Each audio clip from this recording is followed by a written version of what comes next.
recording. Okay, that might have even gone through. This too.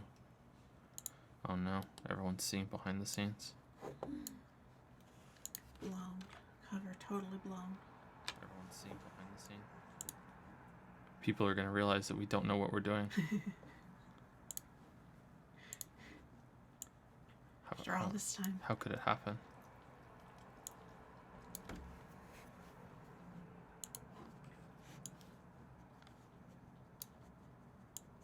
There's probably not gonna be very many people here because I forgot to announce it outside of Patreon. Hoi!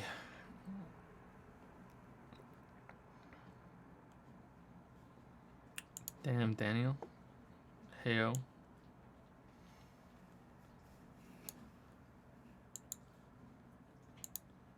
I didn't know this was happening. Yeah, only patrons did, I think. I think I forgot to say it.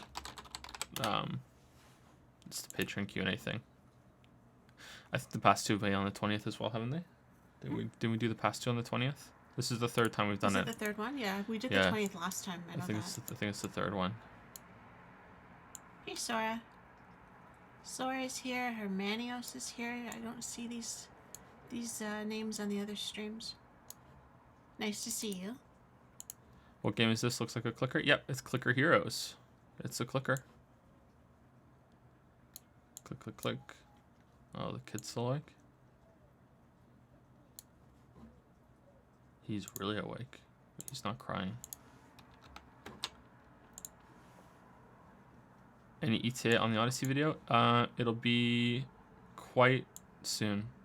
Quite soon. Getting there. I don't have a set date yet. I'll give as much warning as I can as soon as I have a set date.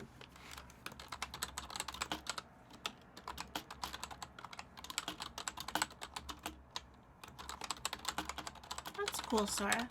Extra money is always nice, especially this time of year. No big Christmas plans. We'll be here. Just us.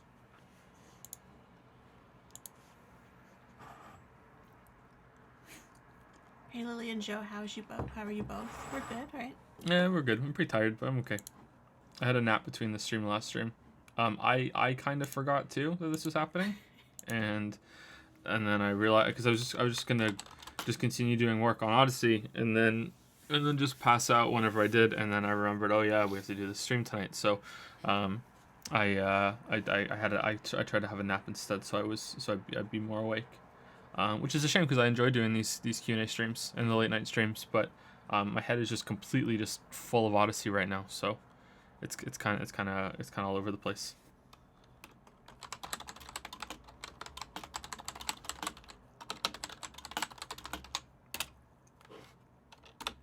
Okay, so my links are out, everything's out, and we will get started very, very shortly. I can see chat, I can see the stream, I can see Streamlabs. Okay, so I'm just gonna click a little bit until we can get this in idle mode, and let everyone just kind of pile in for a little bit, and we'll answer some questions from chat for a little bit, and then we will talk about, and then we'll start answering questions from Patreon. I want to get into idle mode so you guys don't hear the click, click, click, click, click, click, click, click, click, click, click, click, click, click. It's gonna get really, really annoying.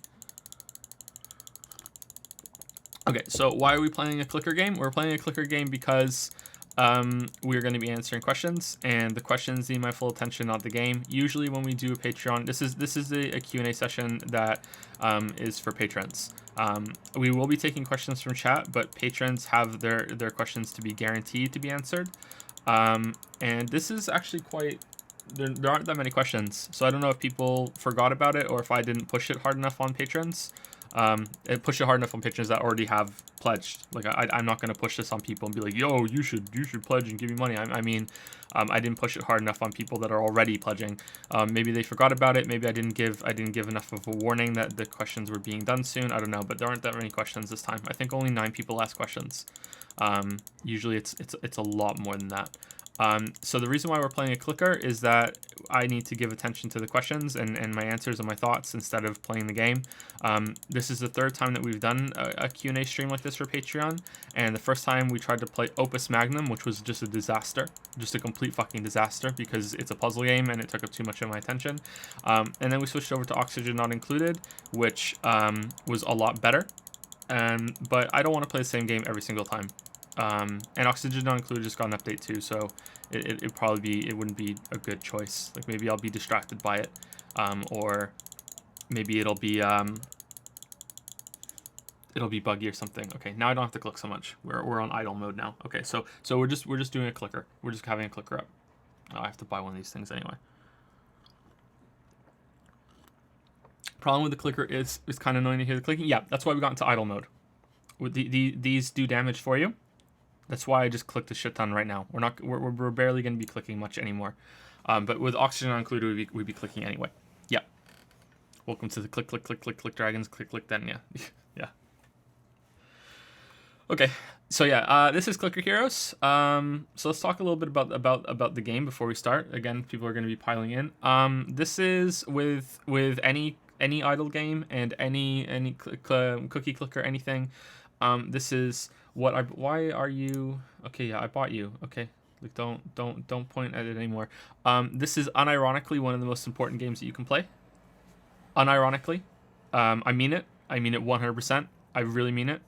If you have never played an idle game, I highly recommend that you do, and you don't. I highly recommend that you don't because you're gonna get addicted to it. I know this probably looks like ass, and you're probably like, "What the hell?" There's no way. There's no way I'm gonna get addicted to this game. But so you might want to check out Cookie Clicker instead. But you are almost guaranteed to get addicted to it. Almost guaranteed. So I recommend that you don't because you're gonna lose a lot of time. This is actually one of the best designed ones. It's actually really well designed for what it is. It's better than a Cookie Clicker IMO. But I also recommend that you do play it because you will learn about yourself and you will learn a lot about games, and you will learn how susceptible you are to just numbers becoming larger numbers. Because what you're seeing right now, this is the whole game. You're just waiting for shit to die, and you're getting loot, gold. Later you get some armor and stuff, and you upgrade your stuff. And this is the feedback loop of numbers becoming smaller numbers, becoming larger numbers, becoming larger numbers, becoming larger numbers, becoming larger numbers. And once you realize that, you can then use that. It's kind of like getting a vaccination. Once you've played a clicker, the chances of you getting into another clicker become low. It can still happen, but it's like now you understand what. Sorry, I like this analogy. The vaccination? Yeah. So it's like after that, the chances of you getting into another clicker are quite low. Not impossible. It can still happen.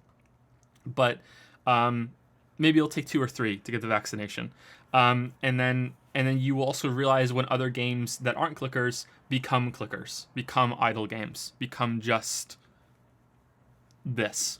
And you will be able to recognize it. So that is my weird contradictory. I really heavily recommend that you do not get into anything this, especially over the holidays when some people might have some free time to just lose to this shit.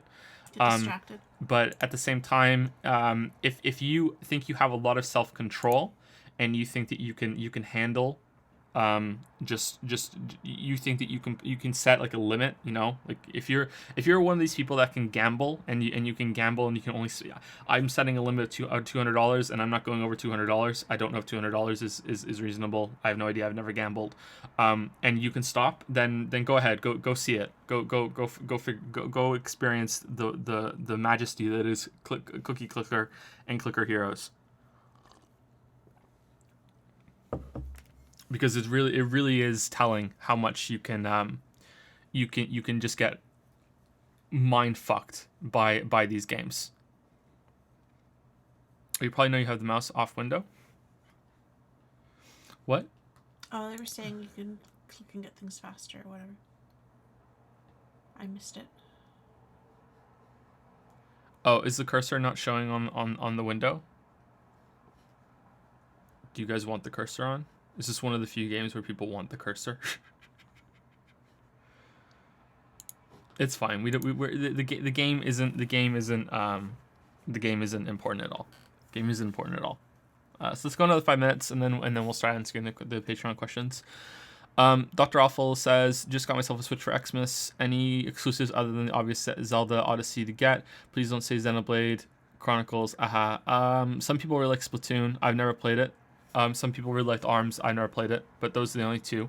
I've been enjoying the ability to just play things on mobile. The only game I've played so far mobile seriously is Stardew Valley, and I've really enjoyed being able to play that as a handheld game. So there might be a bunch of indie games that you have missed that are coming out on Switch. Isn't there some SteamWorld game as well? But yeah, Stardew Valley might be pretty cool. I think Hollow Knight is coming on for Switch too. There's a bunch of games that are just neat to have on handheld. Yeah. So that's kind of fun. What you get, Lily, for Christmas? Don't say. I got there's a bunch of boxes behind us actually that I don't want to know. that I need to wrap.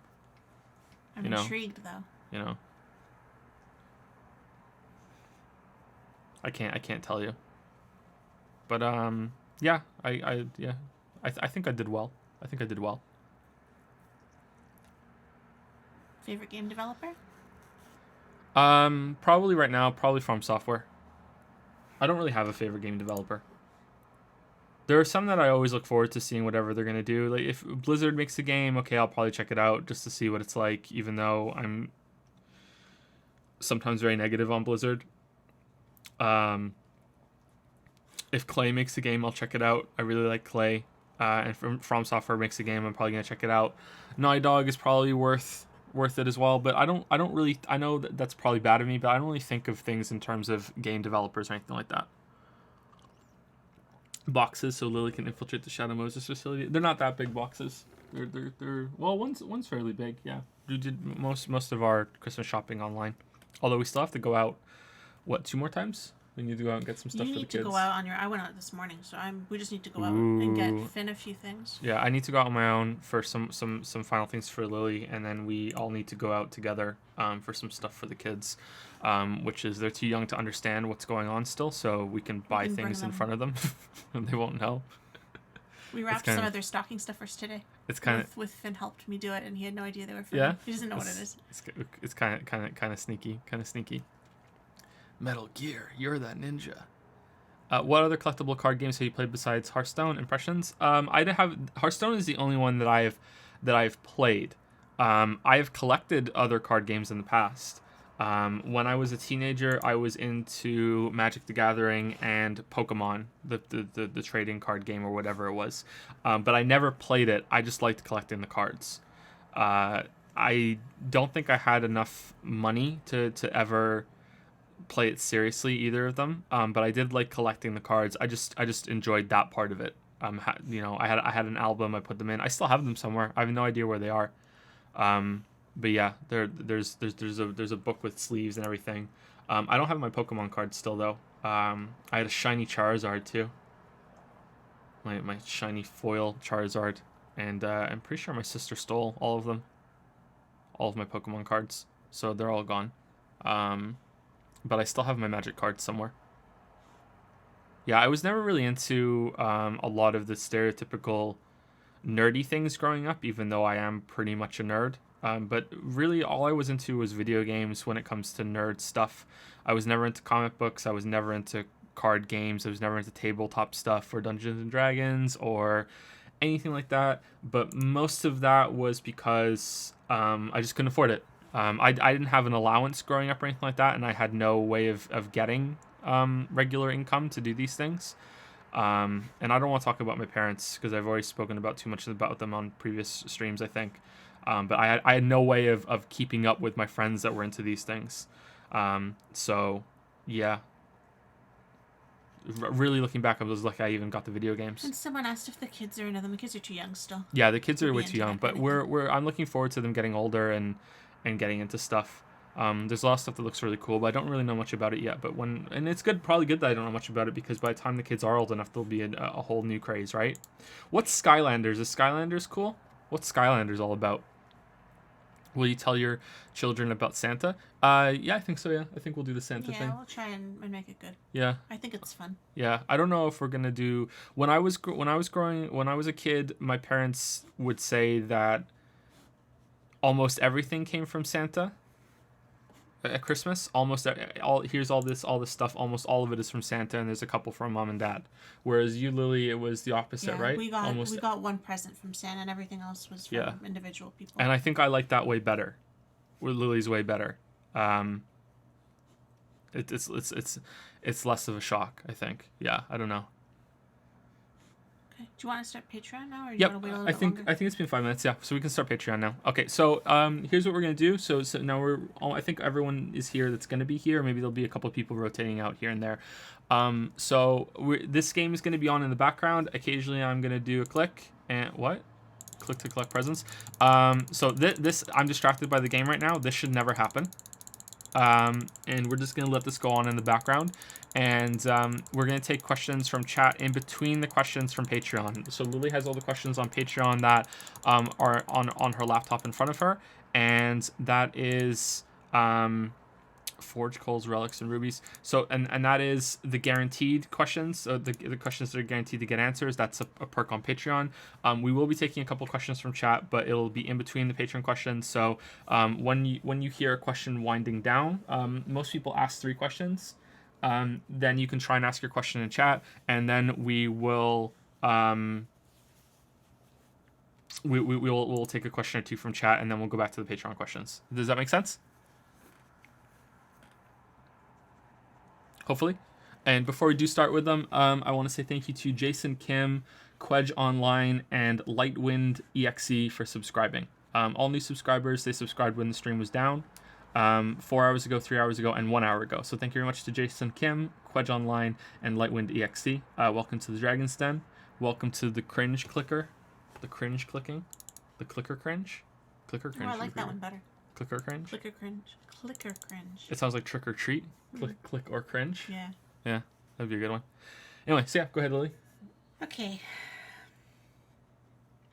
Micah E asks or says, "Cheers, Joe. Got some questions for you. Do you ever find time to watch other creators' long-form content? Do you have connections with any other long-form creators whose work you enjoy? Interested to know what you think." Not much anymore. I used to watch a lot of long-form content. Oh. Traffic. Yeah, I'm sorry. My window was open. It shouldn't be that loud from now on. Yeah, this is why I record at night. Even right now, it's too early to record when it comes to the video. Sorry about that. Anyway, yeah. So the question was, do I have the time to watch other long-form creators on YouTube, and do I have any connections with any of them? Separate from that, whether I do or I don't. I used to watch a lot of that stuff on YouTube, but not so much anymore. Obviously, my favorites are going to be the usual suspects that I've spoken about a lot. Matthew Matosis was a big one. Errant Signal was a big one. I used to watch Noah quite a bit. Mr. B Tongue. And those the older ones. I don't know if Super Bunny Hop or Mr. B Tongue even do count as long form anymore. They're not that long form, but in terms of gaming channels, those are the ones. And then more recently, as the channel started, Nova Canoe, for general gaming, for shorter videos, Turbo Button, Heavy Eyed, Game Maker's Toolkit. There's a long list that I don't want to go through because I'm gonna miss someone, and even what I just said is probably too lacking of a list. But I don't really have time anymore to watch them. Almost all of my time is spent between streaming, video work, and being a dad. It's those 3. And I have very, very, very, very little time to do those 3. I'm also someone that forever I've been like this. I probably know why too, but it's not that interesting, so we won't get into it. I'm a very solitary kind of person, and I need my alone time. Would you agree with that, Lily? I need some time to be by myself. At least once every few days, preferably once a day. I need some time to just be. You know, like it's not even about leave me alone. Like someone can be in the room. I just want some quiet time to read, or to play a game, or to watch something, or to even just sit and do nothing for a little bit and just think. I need to be an introvert for a little bit. That's what I need to be happy, and so some of my time goes to stuff like that too, and I find that watching YouTube videos doesn't really help with that all the time. So that's kind of dropped off a little bit. That's not the best answer to say, because it's not all that nice of a thing to say, but it really is a time thing. If I had more time, then yeah, I would be really into it, and I wish that I did have more time, because I enjoy watching those videos a lot. That's why I started making them. Is because, well, one of the many reasons why is because I enjoyed them so much.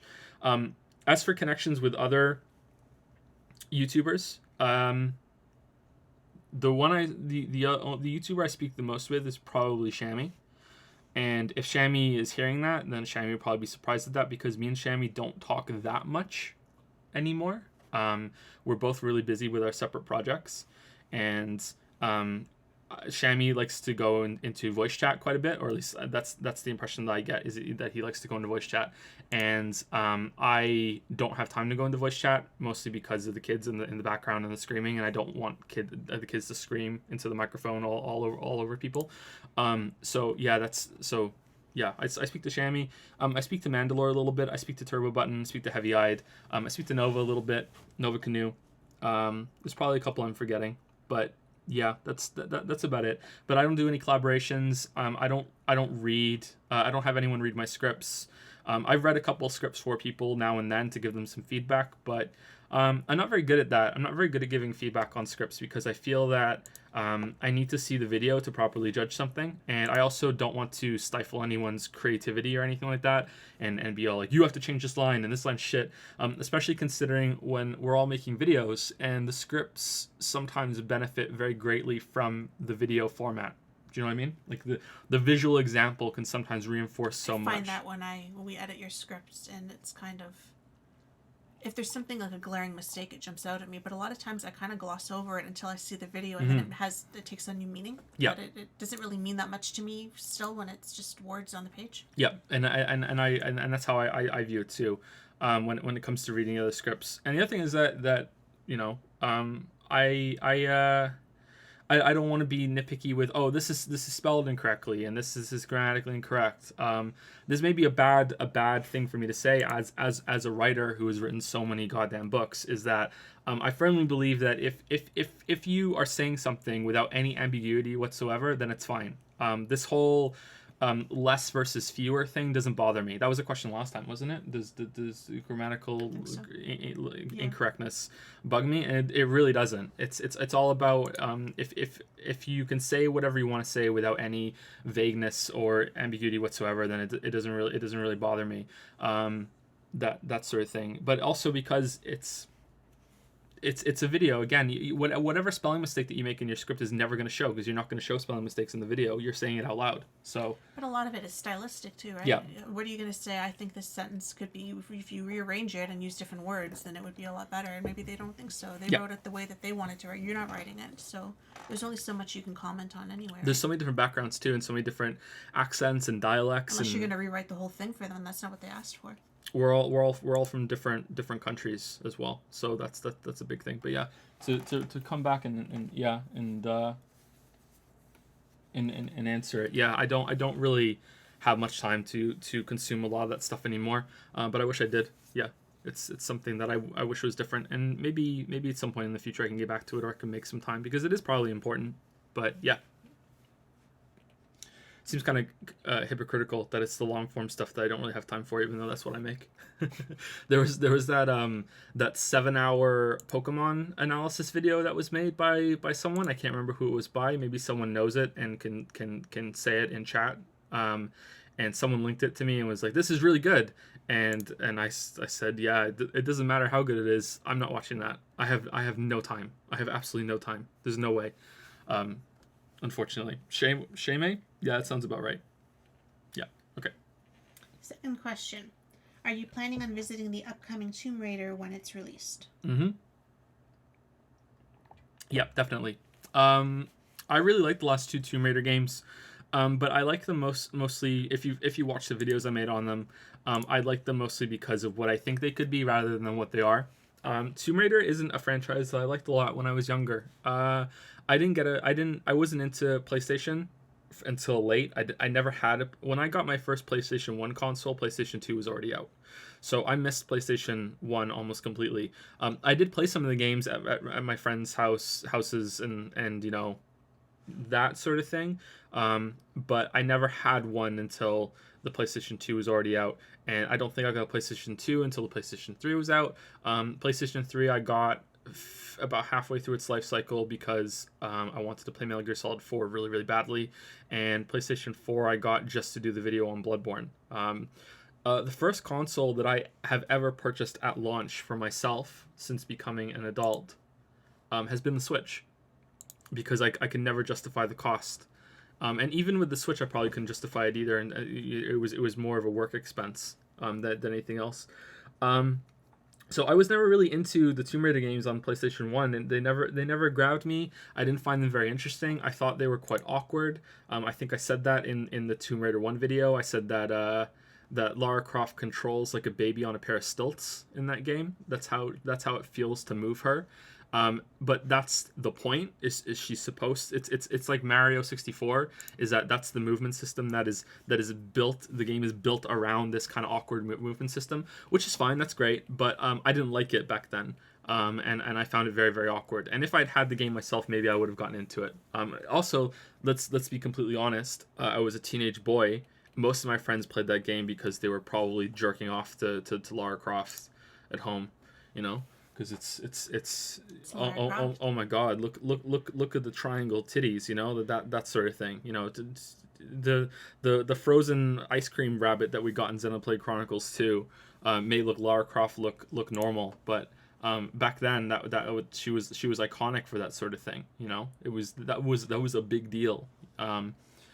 But yeah, I never really got into it. The new ones, I really like the trailer for Tomb Raider 2020. Is it 2013 or 2012? I think it's 2013, right? I really liked the trailer for 2013 Tomb Raider, and I thought, okay, cool, I can finally start to get into the series. I played it. I liked it quite a bit, but it's not a great game. It's pretty good.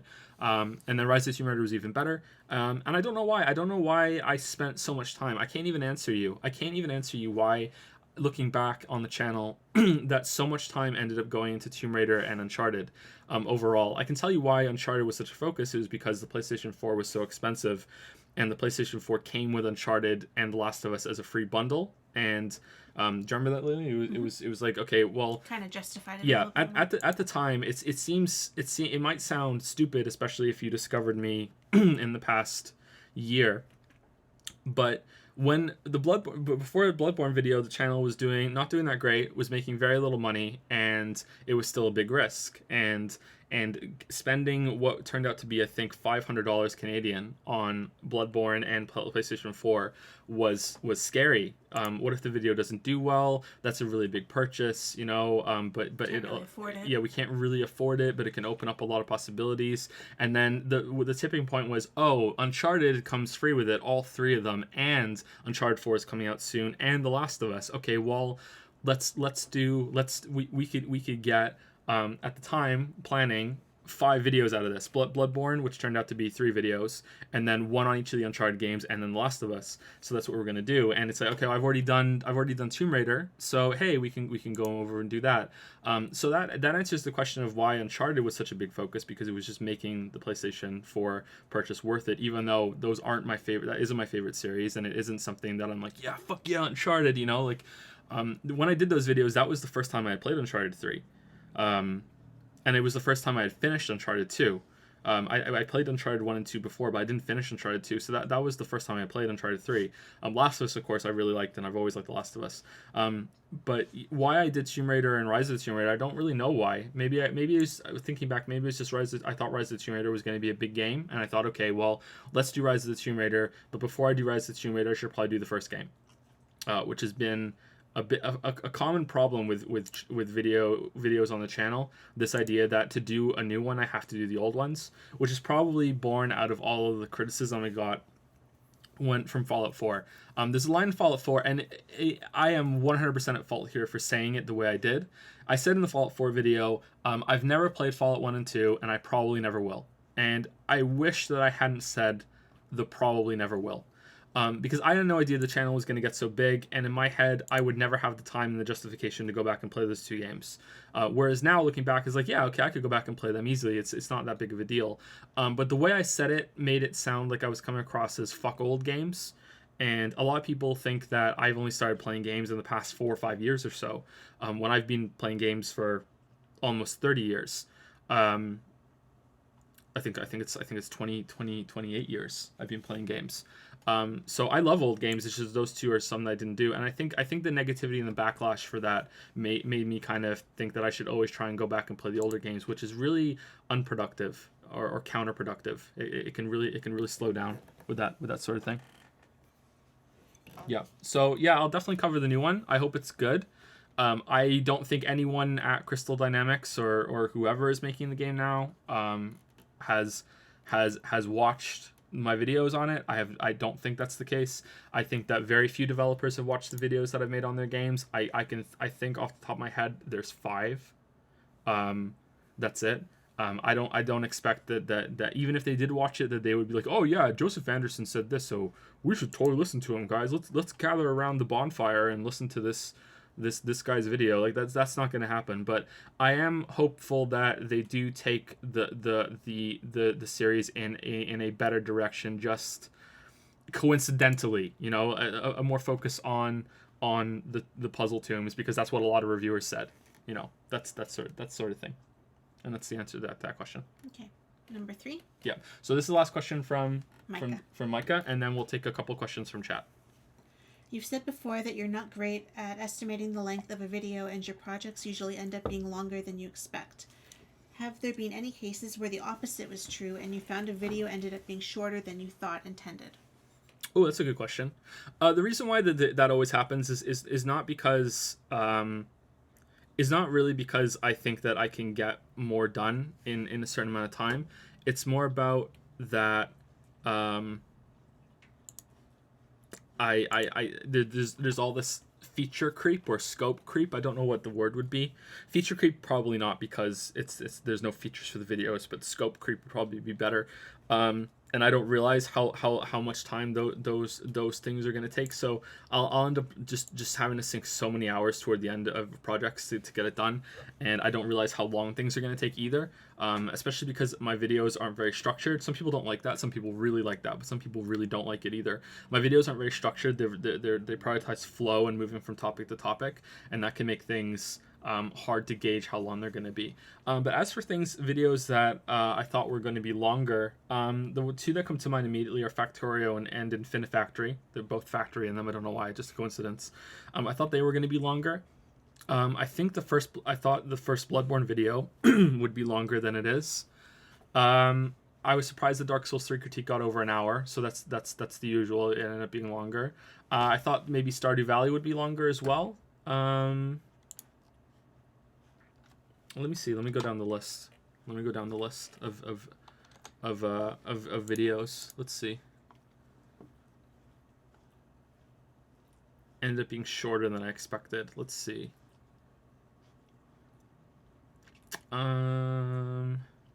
Fury. I thought Fury would be a little longer. Fury's only 24 minutes only. I know 24 minutes is still quite long for a lot of videos, but yeah, I thought that would be longer. After how long it took me to play Darkest Dungeon, I figured Darkest Dungeon would be a longer video as well. And yeah, I think that's it for those ones for what I thought would be longer. Yeah. That's kind of weird. So not very many. Not very many at all. Well, that kind of ties in with what you were just talking about with playing the older games, because a lot of times you'll start out making a review or a critique on a certain game, and then you'll have to go back and replay all these other games without realizing that you're planning to go back and kind of do all of it as a whole, right? So that adds so much time onto everything then.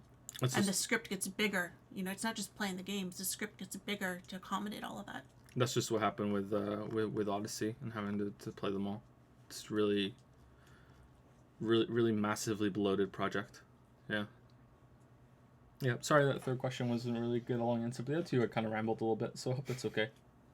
My view of the Patreon Q&A is that people just want to ask a question and just watch Joe go. Just let's Yeah. let's just get him talking. That's how I see, because I see, you know, the Patreon questions as getting value out of them, and value would be the interaction, hearing me talk, hearing me answer your question. So that's what I try to do. I try to be as I try to be thorough with the answers. But some people might not like that. That's why I like this format better, because the written format, sometimes people would ask a question, and then they would get their answer, and it would be 4,000 words. And that's part of it. You want the verbal version to be as what, you know, as good as the written version. And they would read it and go, oh my god, this is going to take me an hour to read. I just wanted a simple answer to my question. So the verbal version can get away with a lot more because of that, I think. Anyways, let's take a couple questions from chat. Okay, first we have to just address the sandwich issues. What? I have to make everyone in chat really sad right now because Joe doesn't really eat sandwiches. Yeah, not really big sandwich person. I love sandwiches, and like subs are my favorite, but like my favorite fast food is a sub. But Joe, not so much. He doesn't really get into it. So there were like 6 questions or maybe more about sandwiches, and I thought we'd better address it.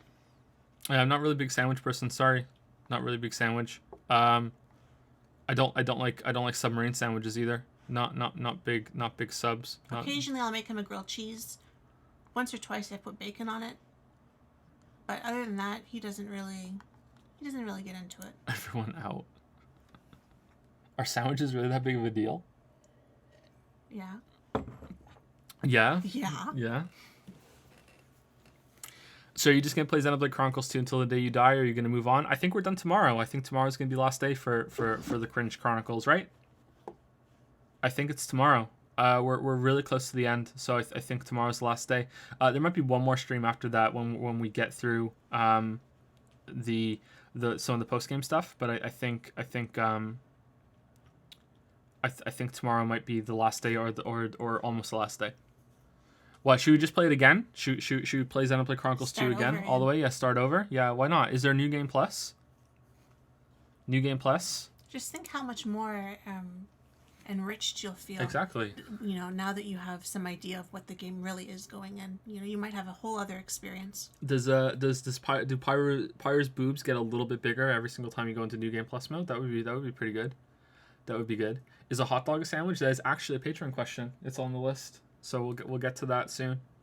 So yeah, don't worry, we'll be answering that. Stay tuned. What are your thoughts on visual novels? Well, they're all right. I don't know. I haven't really played a lot of visual novels or read a lot of visual novels. What's the right word? Watched, played, read? Probably read, even though sometimes there are decisions. I don't know. Not really my thing, but I haven't really been exposed to a lot of them. I think Doki Doki Lit Club, which barely counts really. It does its own thing. Maybe it does count. I think I've only played maybe 2 or 3 before that, and I can't even remember them. I can't even remember what they're called. So that's it. Sorry. I don't really have a strong opinion on them. Obviously they're worthwhile. People enjoy them, and anyone who puts them down, you shouldn't listen to them. Like, I just enjoy what you enjoy. Are they games? Who cares? That's my opinion on visual novels and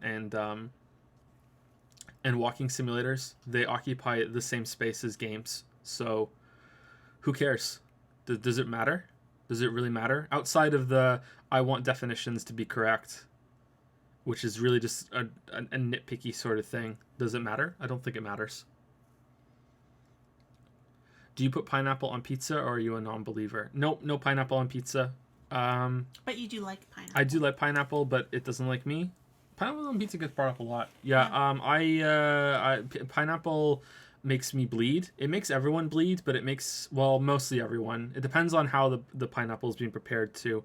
I think cooked pineapple doesn't do it, but raw pineapple has a mild flesh eating component to it, and it makes the inside of your mouth bleed or hurt a little bit.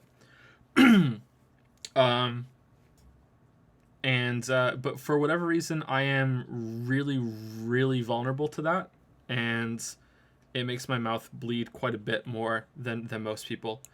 So I don't eat pineapple, even though I love it. And I don't really like it, and I can't eat it, so it's really not fair. What the fuck? You ruined pineapple for me? What, have you never had raw pineapple and your mouth starts to sting a little bit? Yeah, it's a known thing. Maybe some people are immune to it or they don't notice. But yeah, pineapples make my mouth bleed like I'm eating, like I have like a nosebleed, mouth bleed. Like that's how much my mouth bleeds. Like I'll have a paper towel and there is like blood all over this paper towel. Like that's how much blood is coming out of my mouth while I'm eating it. It doesn't really hurt that much, but it is kind of disconcerting. Which is a shame because I love pineapple. I really love pineapple. I could probably get it. I think we have. Didn't we get a can? We bought a canned. Yeah, pineapple we got some canned version, pineapple, and I heard that pineapple. Yeah, I heard that canned pineapple doesn't do it. There's something about the preparation. With putting it in the can and putting it on pizza, if it's cooked or anything, it'll take away the enzymes that eat your flesh. So, it's probably fine. Is your pineapple filled with... No, look it up. It's a thing. Google it. Yeah, there's a flesh-eating enzyme in pineapple. And thank you to Xstick Plays who asked the question for the cheer. Oh, with 100 bits. Thank you very much. Yeah, Stick Plays. You cheered earlier, didn't you? Yeah, you did. Earlier. Wow, you're here for both streams. Wow, that's commitment. Hot sauce on pizza. I'm not really into spicy food all that much, although I'm trying to make that change. I've been gradually eating spicier and spicier hot wings over the past few years. We've graduated from this is my hot wing progress. We have graduated from nothing to barbecue to mild buffalo to medium buffalo. Finally, we're living on the edge. Finally, we're at medium buffalo. That's where we're at. I wasn't really exposed to any spicy food when I was a kid, and I wasn't really exposed to much food at all when I was a kid. My mother was a very bland cook. Yeah, very, very, very, very bad, and she just made the same things over and over again. My dad was a better cook, but he was the one who worked, so he couldn't cook very often. And yeah, so just a bunch of bland bullshit that was the same thing over and over again. And my dad had the opposite problem. My dad would make these crazy intense, it's gonna burn going in and burn coming out curries, that sort of thing. You get to taste it twice. That's the kind of food that he would make. So it was like, okay, no spices all whatsoever, bland, one of the same 3 meals every single day, and then a Holocaust hot fucking curry, and it's, oh my god, I hate spices, that sort of thing. I like spices, but we don't have the same taste in that. So. Yeah. So far the kids seem to take after Lily a little bit more, but I think I have the capacity like spices. It's just that it was not exposed gently enough to extreme. Yeah, it was pretty bad. What do you like to drink? Coffee? I don't like coffee. Again, like the spice thing though, I wish I did, but no, I don't really like coffee. I don't really like tea either, but I still drink it. I just had a tea right now. It's just nice to have a hot drink. That kind of perks you up just a little bit, but I don't think the caffeine really does it for me. I think it's more just the hot drink. I like hot chocolate, but I don't really have it much because it's kind of a pain in the ass to make it with milk, and hot chocolate with hot water is kind of shit, right? So it's kind of a pain in the ass to make it with milk. But sometimes I do that, and I like it. But mostly the drink I drink the most is water. I drink a crap ton of water. I drink so much water. And apart from that, my only bad habit that I have is that I like Coca-Cola. I like soda, but mostly just Coke. That is the only bad habit that I have. I'm not into a lot of sweets. I'm not into a lot of chocolate. I don't really like candy. I do like chocolate, but I don't have very much of it. I'm not really a big eater at all. I'm not a skinny guy. I'm not really that fat either, but I'm not really a skinny guy. But that's mostly because I don't have a very active lifestyle because of the job that I have right now.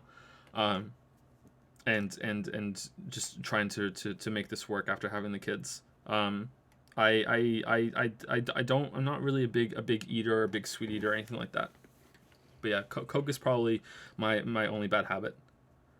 Someone asked about alcoholic beverages. We don't really drink. Yeah, don't drink. No drinking. Although we might have a drink on New Year's, just one. But after having the kids, we're probably never going to be more than one drink for like a decade or two. Not that we really were anyway. Joseph confirmed thick. I think the camera that I had on me for the optional podcast and the Hat in Time stream makes me look a lot bigger than I actually am. I think it's the angle or the way it was working or the way I was sitting. It would have been a lot better. I don't know why. I just sat up straight in my chair. I think it would have been a lot better if I could have done that, but I couldn't get the camera angle right. I think that would have been a lot better. You were kind of I was kind of all squished together as I was in front of the camera, and that's not the best, but it's okay. Anyway, let's next Patreon question, and we'll take a couple more from chat. Oh, this one is Simeon R. Oh, I remember this one. It says, "Hi Joe, no questions, just wanted to say that I would really be entertained by seeing some clicker heroes on your stream." Ooh, wow, what a coincidence. Huge coincidence. What a coincidence. How about that? What a coincidence. It's not like I read these ahead of time and thought, "Hey, that's a good idea." What a coincidence. We can do that. You're welcome, Simeon R. You're welcome. So, Shadow the Edgehog asks, "How will Patreon's new donation rules affect you as a creator?"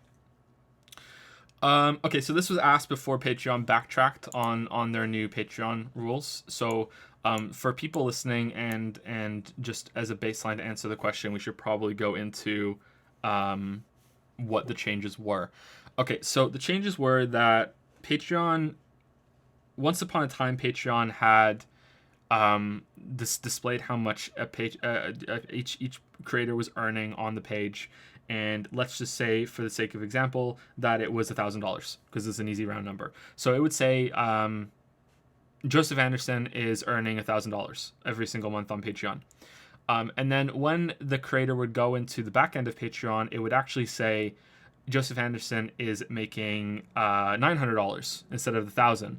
And the reason for that was because all of the fees and all of the payments and the transaction fees and Patreon's cut would come off after the displayed number at the front of the front end of Patreon.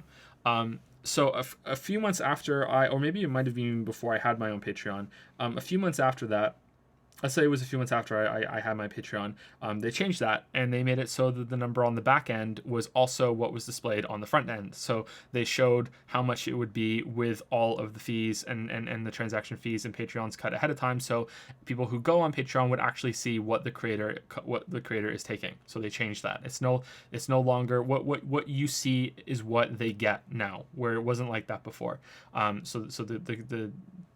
So if I think it was a couple months after our Patreon launched. So if you noticed around that time, if you're really into Patreon, if you're really into Jim Sterling and all these other big guys on Patreon, you may have noticed that they all took this gigantic hit out of nowhere. It's like everyone on Patreon lost 10% of their income. It's not that they lost it; it's just that they updated the display on the front end. So that's how the way it's worked until this month.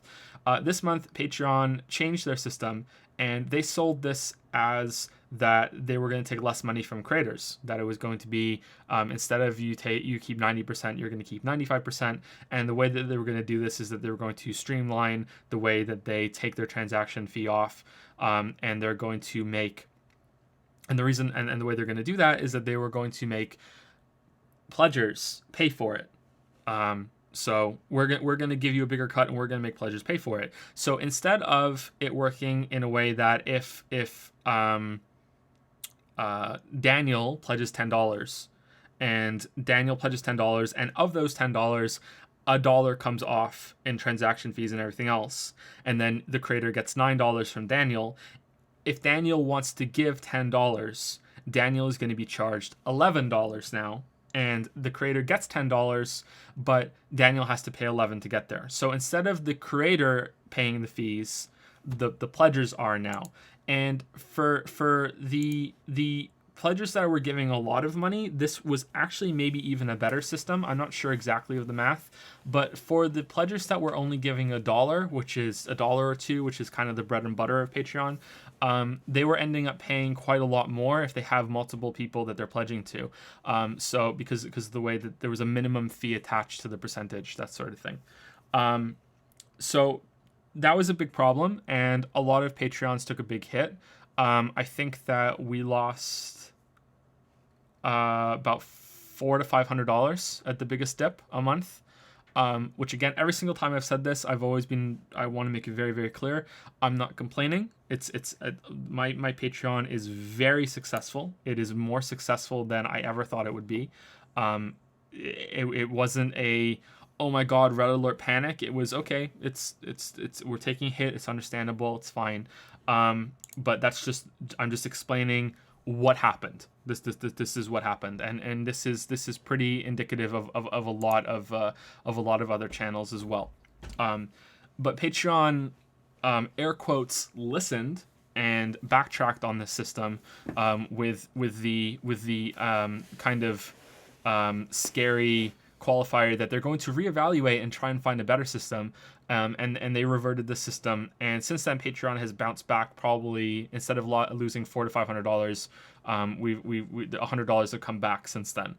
But a lot of those pledgers are gone forever, just forever. They're gone forever. Not just from me either, but from other channels as well and other creators as well.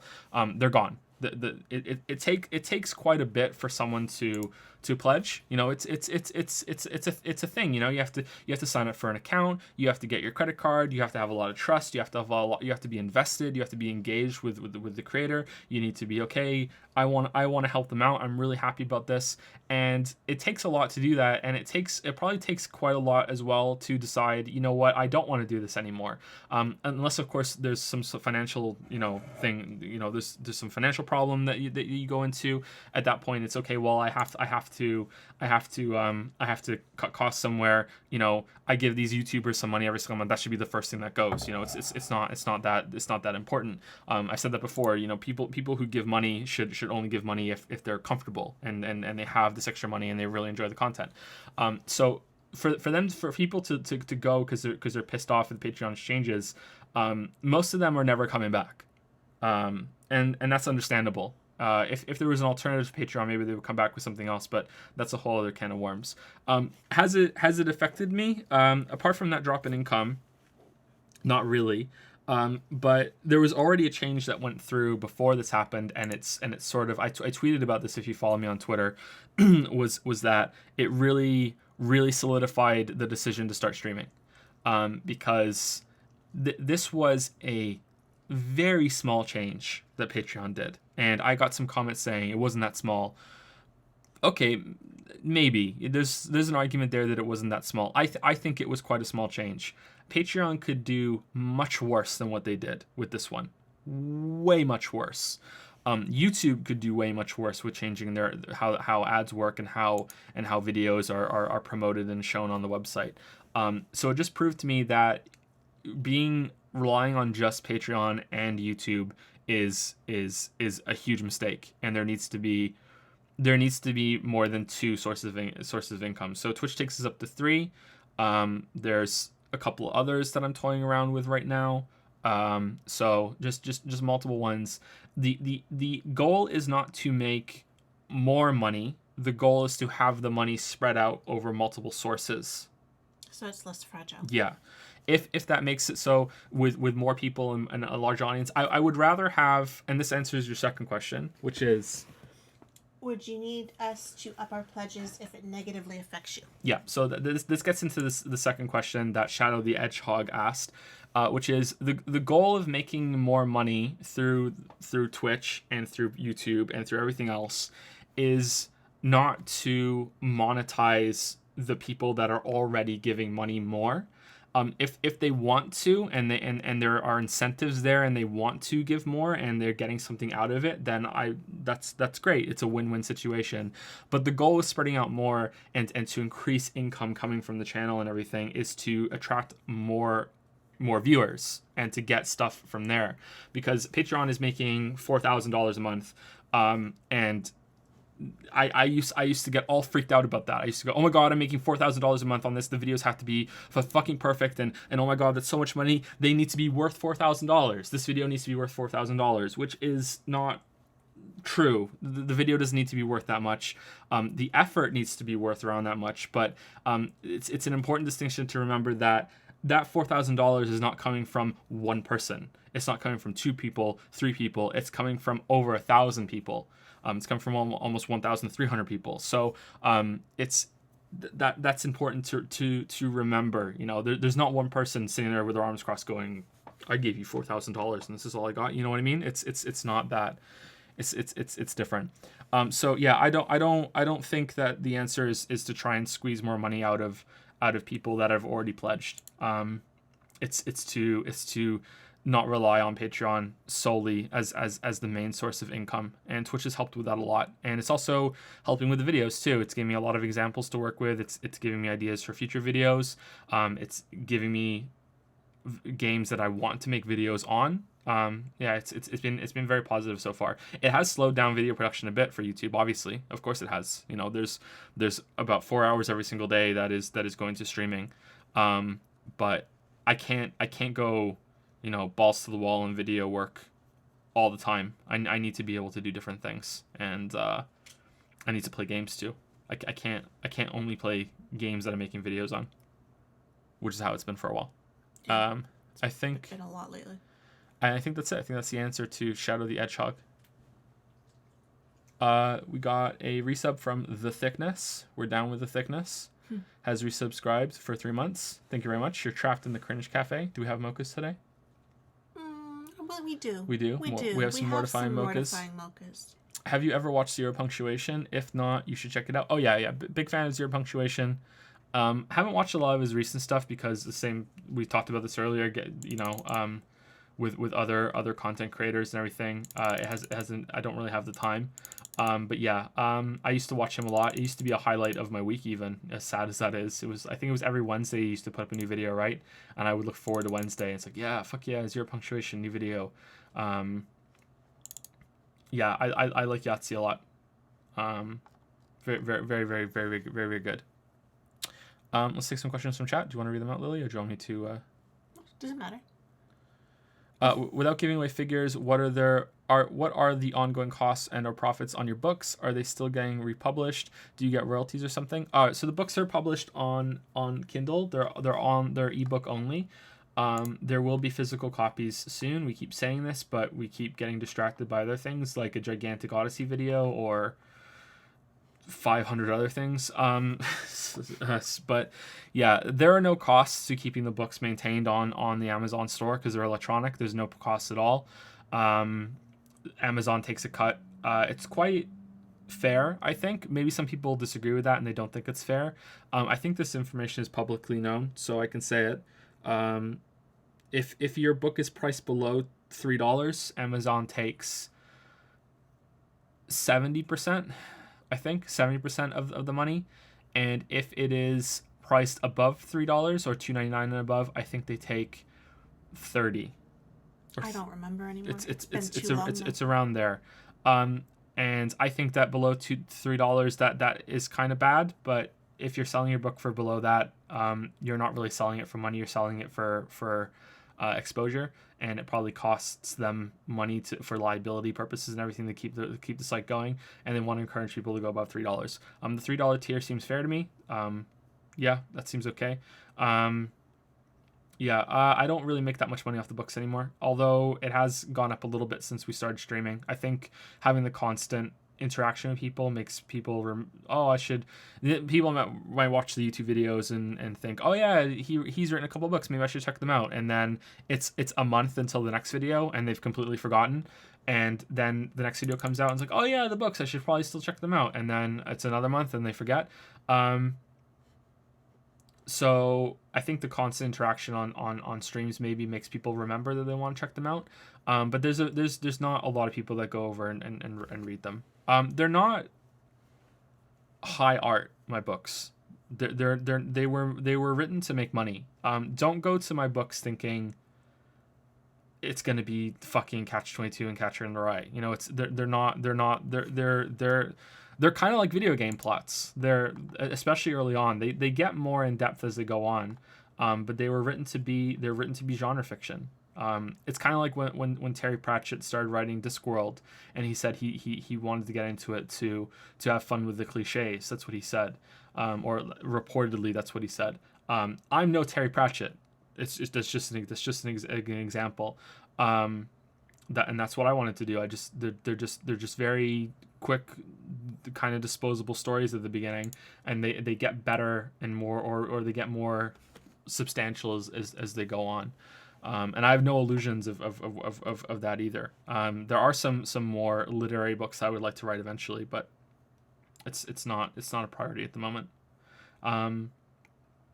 Yeah, I'm happy that I've written a lot of books, and I'm proud of some of the later ones especially. But I consider myself a video maker more than an author now. Yeah, I think so. I would agree with that. Will you ever do a review on cup sizes of anime waifus? Maybe on the third channel. We'll make a third channel for that, because the second channel isn't much of a separation. How would you even do cup sizes of fake anime girls? That's weird. I'm healing from toe surgery stuff. Glad to catch an evening stream. I feel better. Toe surgery? Mm-hmm. Oh wow, good luck with that. Toe surgery? Is it gout? Do you have gout? Or I'm just taking a shot in the dark. The Wizard and Dragon was okay. Bounty Hunter was good. Currently on series 2. You like Bounty Hunter better than Wizard and Dragon, really? Bounty Hunter series 1 is probably the roughest thing that's up there. Wizard and the Dragon is really dependent on how much you like the ending, I think. So I can see that. Bounty Hunter series 3 is the best stuff that I've written by a mile. Bounty Hunter series 3 is the best.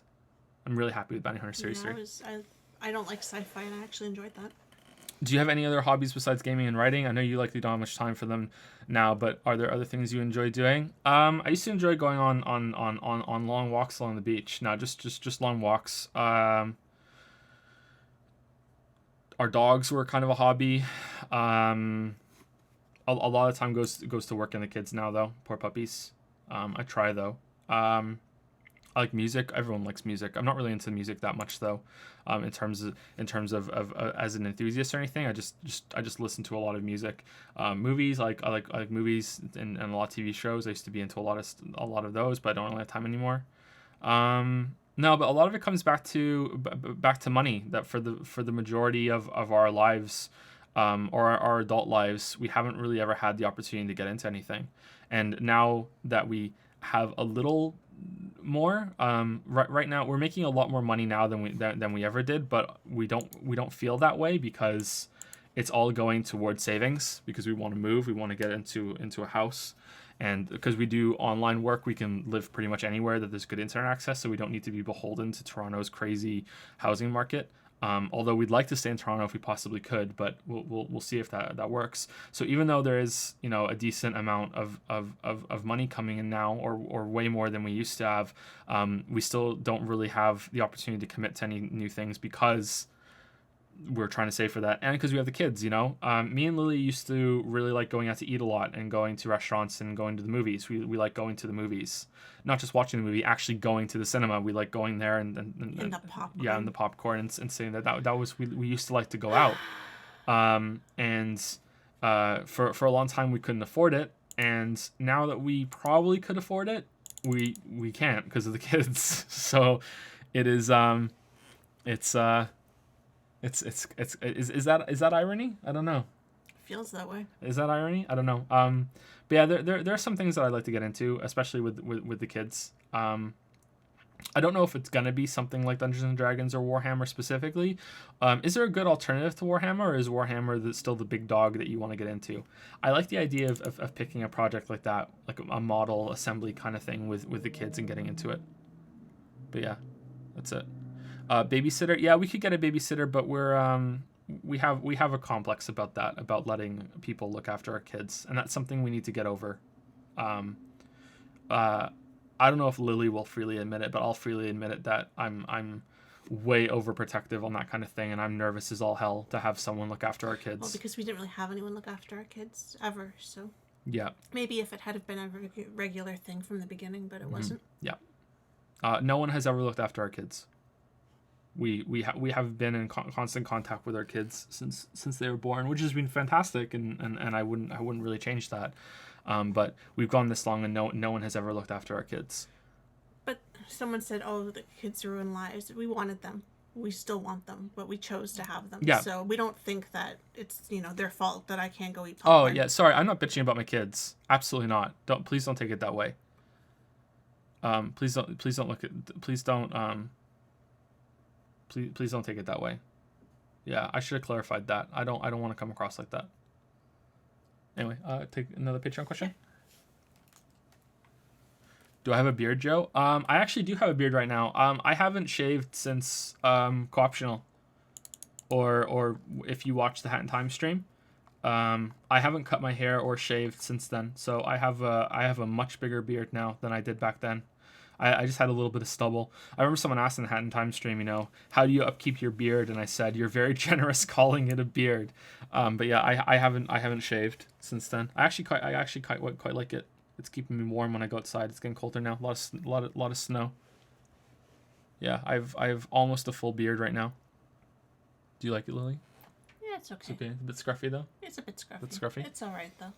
It's growing on me. Huh. Did we thank Extreme Purple? I don't think we did. Thank you, Extreme Purple. That was 8 minutes ago. That must have happened right when we launched into some big Probably. talk. So sorry, Extreme Purple, for the late. Welcome to the Dragon's Den. Welcome to the Rub-a-Dub Sub Club. Clawfist. Oh, we haven't said it yet. Thank you for buying your ticket for the subway train. All aboard. Full stream ahead. Choo choo.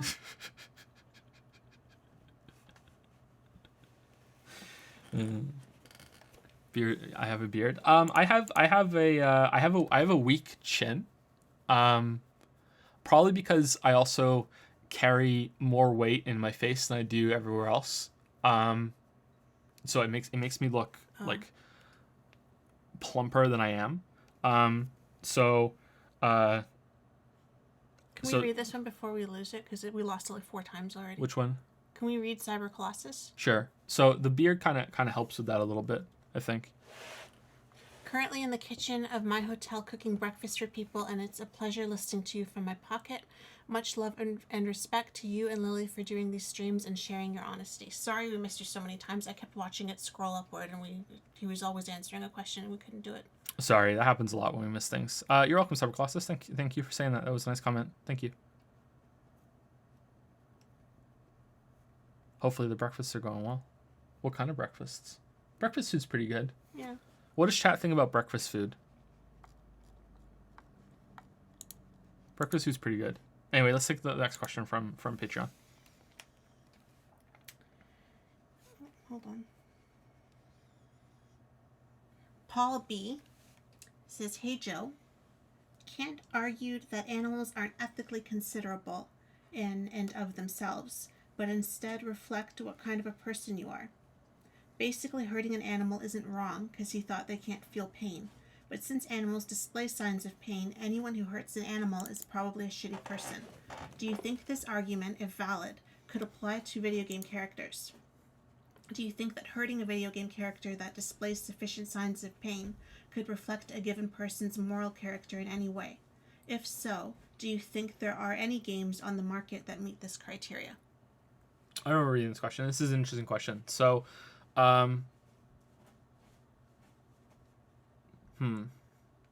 well, Undertale immediately comes to mind, which is quickly becoming one of my favorite games ever. I've been thinking about Undertale a lot since I played it on stream. It's definitely up there already. I disagree about animals. Kant probably has a very extreme view on that animals can't feel pain, but they can show that they feel pain. I guess there's a really strict limit on sentience, I guess, that he wants there. But yeah, I disagree with that, but I can take the proposal and go with it while disagreeing with it. I don't think it applies to video games. I don't think that it is something that is a legitimate conversation or a legitimate thing, that causing harm to video game characters and things. But it's interesting to think about, and I do think that some people do view it that way. There was someone that got mad at me during Odyssey because I was getting mad at one of the sheep that I was tossing around with the hat. Good thing I clarified with the hat. Yeah, I was tossing the sheep around with the hat, and I was like, "You fucking sheep, just go in the fucking pit. I want you to go in the pit," you know. And someone in chat was getting mad. It was like, "Oh, animal abuse isn't funny," you know, like getting legit mad that I was getting mad at this electronic sheep, you know. So some people do take it that way. I've heard of some people wanting to do pacifist runs in World of Warcraft, and they say, I never do the quests that make you kill animals because I never want to kill animals in the game because I feel bad. So some people do think of that way, and have that consideration.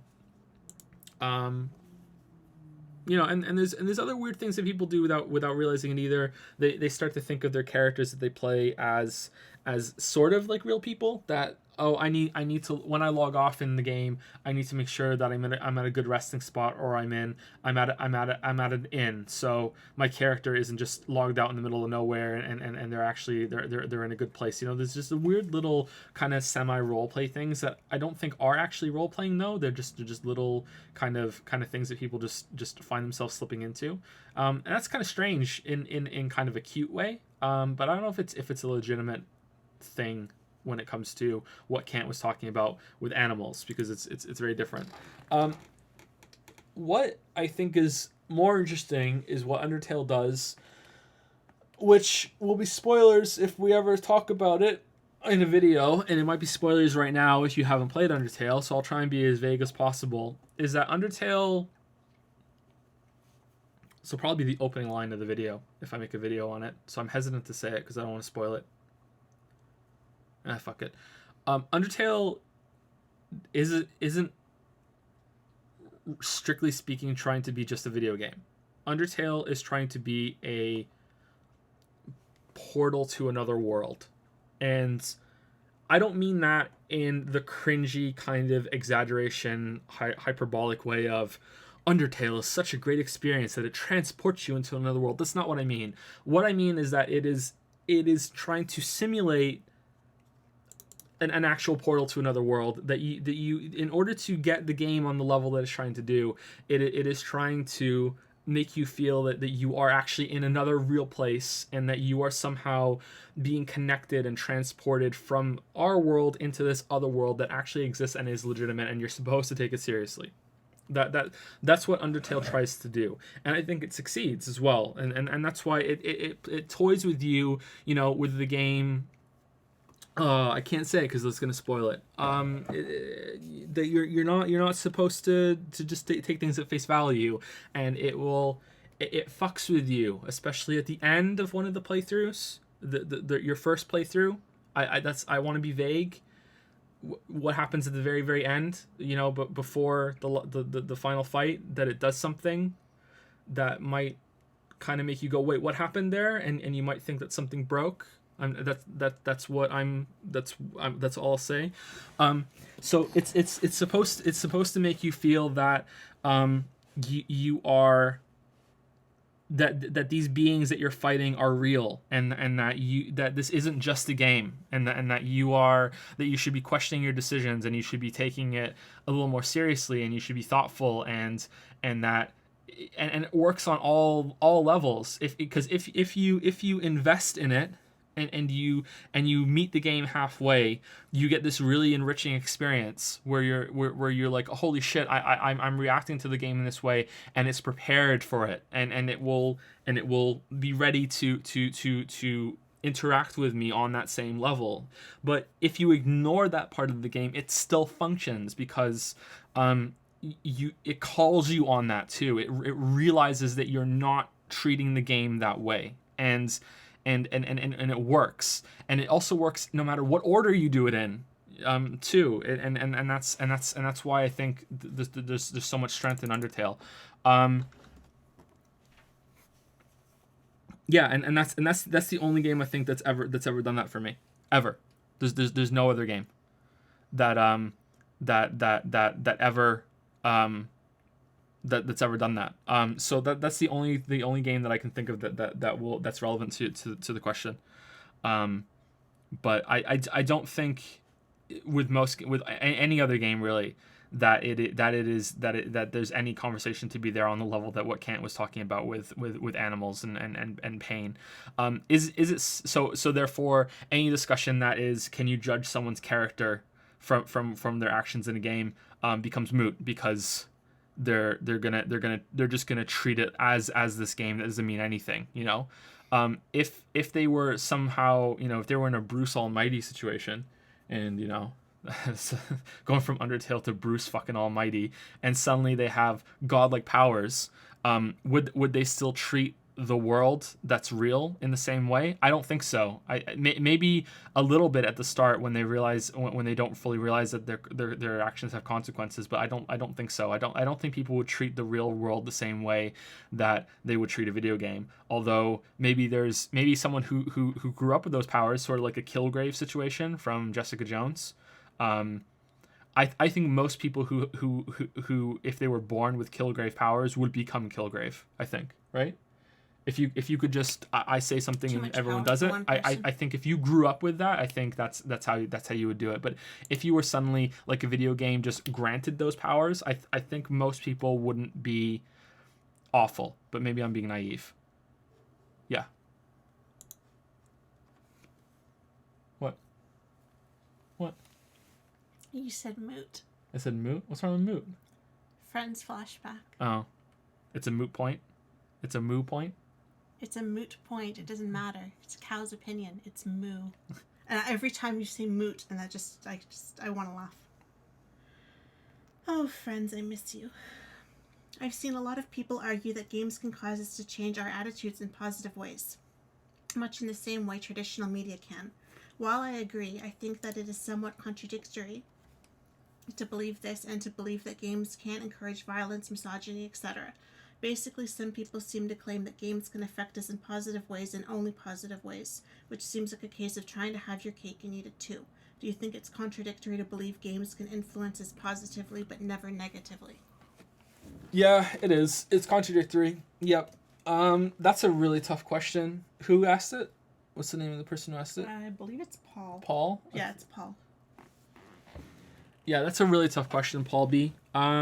We initialize everyone's last names because we don't want to say real names on stream. Everyone's probably fine with it, but I don't want to do that. We even did it when it was written. That's a really, really, really, really tough question. I'll do my best, but I don't know how well I can answer that. That's a layered question. It's sort of like the developer intentions question, that a book could be written on that question. Studies could be done. Studies are being done.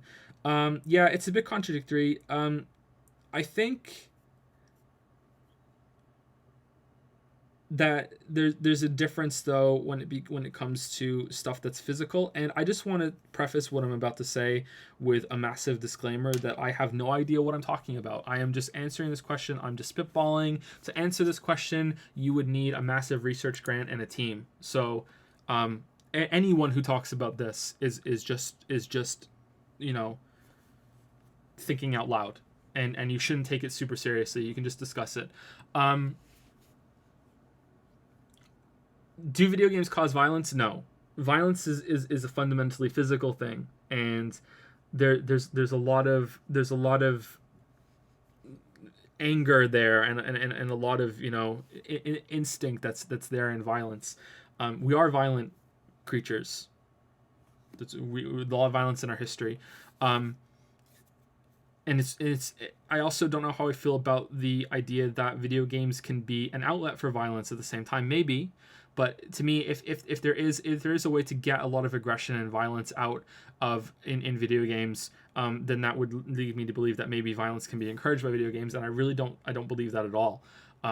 And statistics show that violence is in the world is actually going down, and the world is getting better. At least it was a couple years ago when I saw a big thing, a couple of videos on statistics and how the world is getting better all the time in terms of that and crime rate and everything. I'm not sure if that's exactly true in 2017, but it was in 2014 or whenever that happened. That's a physical thing. Stuff like opinions of misogyny and just bad habits and bad lessons can be taught through video games just like they can through books and through any other media, especially through stories. And their video games have stories, so it's not unique to video games. There's not a problem at all with that, none whatsoever. But any story is going to be a dialogue, and any story is going to have ideas, and ideas can be poisonous. And anything that has ideas in it can be twisted, even if the intentions can be warped. The one that I always bring up when it comes to this sort of thing is the Helter Skelter thing, right? Yeah. There's Charles Manson. with the murders, with the murders. That's a nice way of saying that, Joe. And ideas can be toxic. Toxic is now a buzzword when it comes to this sort of thing. I don't mean it in the way that a lot of people use it now. I mean toxic in a way that it can warp your perception of things. A book can do it. Books can probably do it even more than video games. Do I think that video games have a massive problem with misogyny? Actually, no, I don't think so. I don't think that that video games are any worse than any other media. In fact, they might be even a little better. Video games, when it comes to poor representation of female characters or sexualized female characters, tend to be so on the nose about it that it's almost a positive because you can just not take it seriously at all. But again, I'm just thinking out loud. Maybe that's not true. Whereas other mediums tend to portray weak female characters in a sort of acceptable way that you almost go along with it more than you do with the way that Pyra and Myth are addressed in Xenoblade Chronicles 2, just as the most recent example. You look at the Ice Bunny and you know that's terrible.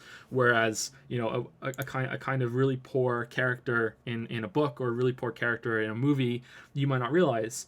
The problem that video games have, and I don't like that there's a lot of focus. Even this conversation we're having right now is focused on misogyny. Is that I don't like the focus on it because there's this thing that video games don't have very good female characters. Video games don't have good characters, period. There are very, very few good video game characters. There are very, very few good video game stories, period. The problem is not with female characters. The problem is with just writing in general with video games. And with a lot of movies too. Video games and action movies are cut from the same cloth as far as I'm concerned, because action movies need to be built around these set piece action moments that have big combat and big explosions and big things that are visually a visual feast and a spectacle, and that's what people go into these movies for, and I go into them too. If there was no high-powered ass kicking and let's watch Iron Man and Hulk have a fight in Avengers 2, I would think less of that movie. But the movie suffers because it needs to piece together, it needs to string all the scenes in the movie that aren't those fight scenes, and you need to make it work in the same way that video games need to piece together all of these scenes that are combat and interaction and boss fights and gameplay with these story scenes. And that's hard to do. It's not impossible, and I think that we have a long way to go and we can get better at it, but it's still something that has to be done, and that's where I see the similarities. That's kind of getting away from your question though. I do think video games can teach things, just like any medium that has ideas in it. And I think they're both good and bad. I don't think violence is something that can be encouraged through video games, although I'm sure there are a rare few people that are encouraged to do more violence because of it, just like there are probably a rare few people that are discouraged to do violence because of it, that they find this as an outlet. But I don't think that there's enough of a physical thing there for that to be a legitimate thing. And that's why I think most of the studies have shown that there is no correlation and there's no connection between violence and video games because of that, even though most video games are violent. But anything else that's more mental, more emotional, more cerebral, I guess. There's just three words that mean the same thing. Hopefully one of them is more applicable than the others. Then video games can cause that. I think something that video games are really untapped on is education. I think that video games, especially with language, I think that video games, like television before it, which has also been underutilized until for quite a while in its inception, can be amazing teaching tools and can teach you things without even realizing that you're learning something. And I think that these really bad teaching programs that we have, or at least what we had when I was growing up in school, are just so poor and so shit. Whereas if you had like a triple A team led by a team of really invested, passionate educators that wanted to make these great games, in air quotes again, that are there to kind of seamlessly teach things. Language is the one that I brought up because I think that it could really work. I think that could be fantastic, and I think that it will become a thing eventually. And if a video game can teach something like that, then of course it can teach ideas and it can have an effect on somebody. I think that you are right though that there is a strong focus on video games being this thing that only can teach positively, and they don't want to talk about the negativity of it, mostly because of people like Jack Thompson and probably a few others. Jack Thompson is the one that comes to mind because I used to know a lot about that when I was like years ago when he was big, and there were a lot of articles written about him. Is that there's two kind of big shadows that hang over video games, and the first one is that they're for kids, and they're only for kids, and they're kids' toys. And if you're older than 12 and you still play video games, what the fuck are you doing? How could do you still play with Lego too? You fucking child, that sort of thing. And that is still something that a lot of people think. Not just the baby boomers, there are some millennials that think that too. Not probably nowhere near as many as some of the baby boomer generation, but that is a thing that video games are still dealing with, and people who play them. Hands up if you'd be way more willing to read a book instead of play your Nintendo Switch on the bus. I think most people would be way more likely to be comfortable whipping out a book and reading it than whipping out bing bing wahoo wahoo. I think that would be more acceptable. I think more people are more willing now to do that than when I was growing up. But I still think there is a tangible difference between reading on the bus than playing Mario on the bus. And that's something we need to get over. And the other thing is this violence in video games thing that was pushed for a while, and this narrative that video games are the reason why we have so many school shootings, and what's the blame for it. And yeah, and I think that was such a big deal, and I think a lot of people were worried that might actually just kill video games and kill the hobby that they love so much. That any single time that there's any ever discussion brought up that maybe video games have a negative impact on some people, there's this kind of like knee-jerk instinctual response. No, we have to shut this down right away, because what if this turns back into this whole video games cause violence debate, and what if that resurfaces, then suddenly they're going to take my hobby away, and that's not true. And look, all these studies, so that's why we have all these things that are so vehemently against talking about any negative things that the video games can cause. And that's my answer. And again, I want to end with the same way I began. I'm just thinking out loud. I have no idea. That's just how I feel. And thank you to... Hold on. He wants us to call him Frick. Frick? Frick. The guy who just subscribed 20 minutes ago? The one we can't pronounce. Okay, so you want to call him Frick? He wants us to call him Frick, and okay. We have to give him the full treatment because he's asked a few times why we didn't welcome him, but you were answering questions at the time. Okay, so Frick has just subscribed. Okay. Mm-hmm. Welcome to the Dragon's Den. Welcome to the Cringe Cave. Welcome to the Cringe Cafe. Welcome to the Cringe Chronicles. Welcome to the Clicker Cringe. Ooh, okay. Clicker Cringe. Welcome to the Rubadub Sub Club. Welcome to the Wubbalubba Sub Club. Have some whipped cream on your mortifying mocha. And Clawfist. How much of a whore do you feel like right now? So much of one. So much like one. Oh man, we're selling out our dignity. But yeah, he asked a few times. So sorry it took us so long to thank you. I did see it, but I didn't want to interrupt. Okay. Oh, Choo Choo. Choo Choo. Thank you for buying your ticket to the subway train. All aboard, full stream ahead. Choo Choo. 200 IQ Club. And he had one last question. He had one last question. So On the lighter side of things, what's your favorite character in a book, movie, game? Thanks. Oh, that's not a lighter question at all. That's a tough question. Favorite characters in books, movies, and games. I'm gonna guess. I don't know if you have to answer all. I think it's just one out of them. I'm sure TV shows are in there too. I really like Malcolm Reynolds from Firefly. I feel like he's a decently complex character that has some layers to him that's also funny. I like the character a lot. I like John Irenicus from Baldur's Gate 2. I like Yossarian from Catch 22. I like Fitz from the Farseer trilogy. Most of these characters are they speak to me in some way, and they usually have some sort of stubborn or humor streak on top of being quite serious, which is how I view myself in a much more mild way. I don't think I'm anywhere near any of these characters. I'm not but like I think that I'm mostly serious, but I usually have a stubborn or humor streak.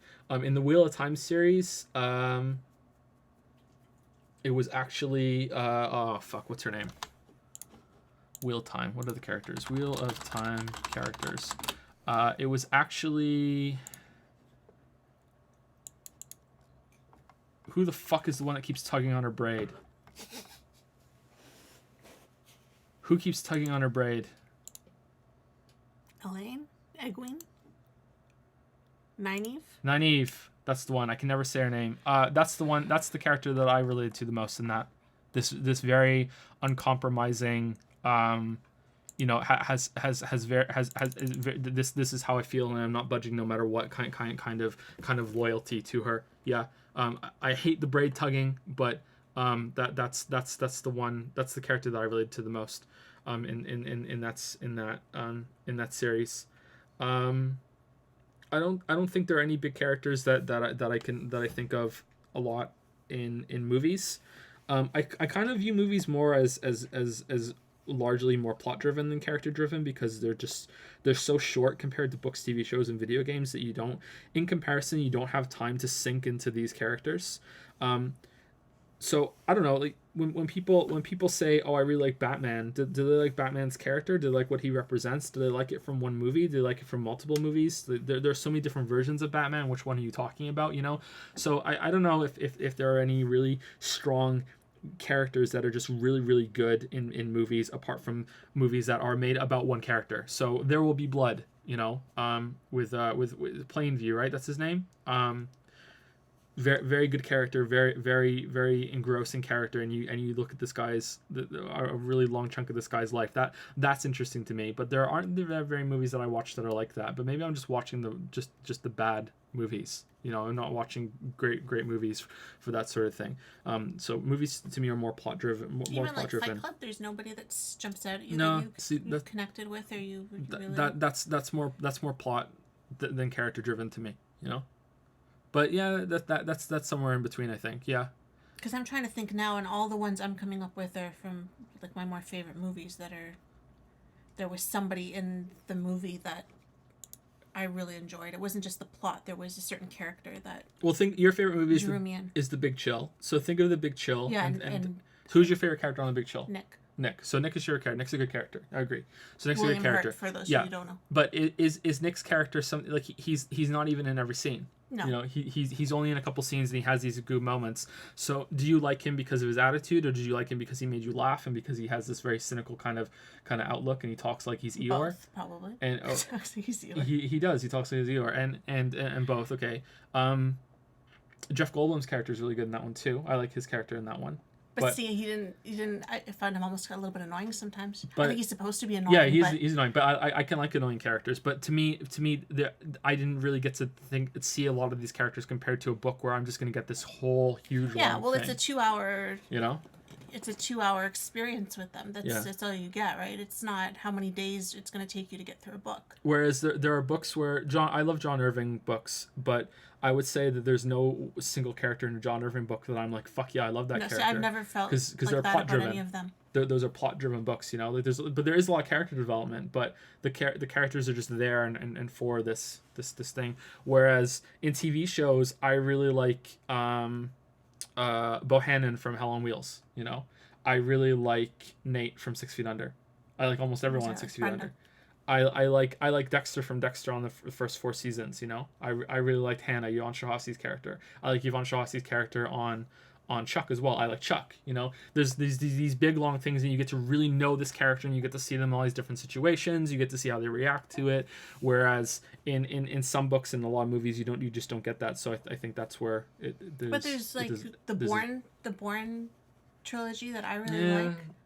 That I really like him. Okay, but would you like him if you only saw one movie? Because you have 3 movies. That becomes more of a TV show at that point. I was thinking Fracture with Anthony Hopkins and Ryan Gosling, right? Yeah. I think Anthony Hopkins is an amazing character. Do you remember that? I remember. Where he's really, really clever. But he's really, really fucking smart. Are you enjoying his character, or are you enjoying the tangled plot web that he created?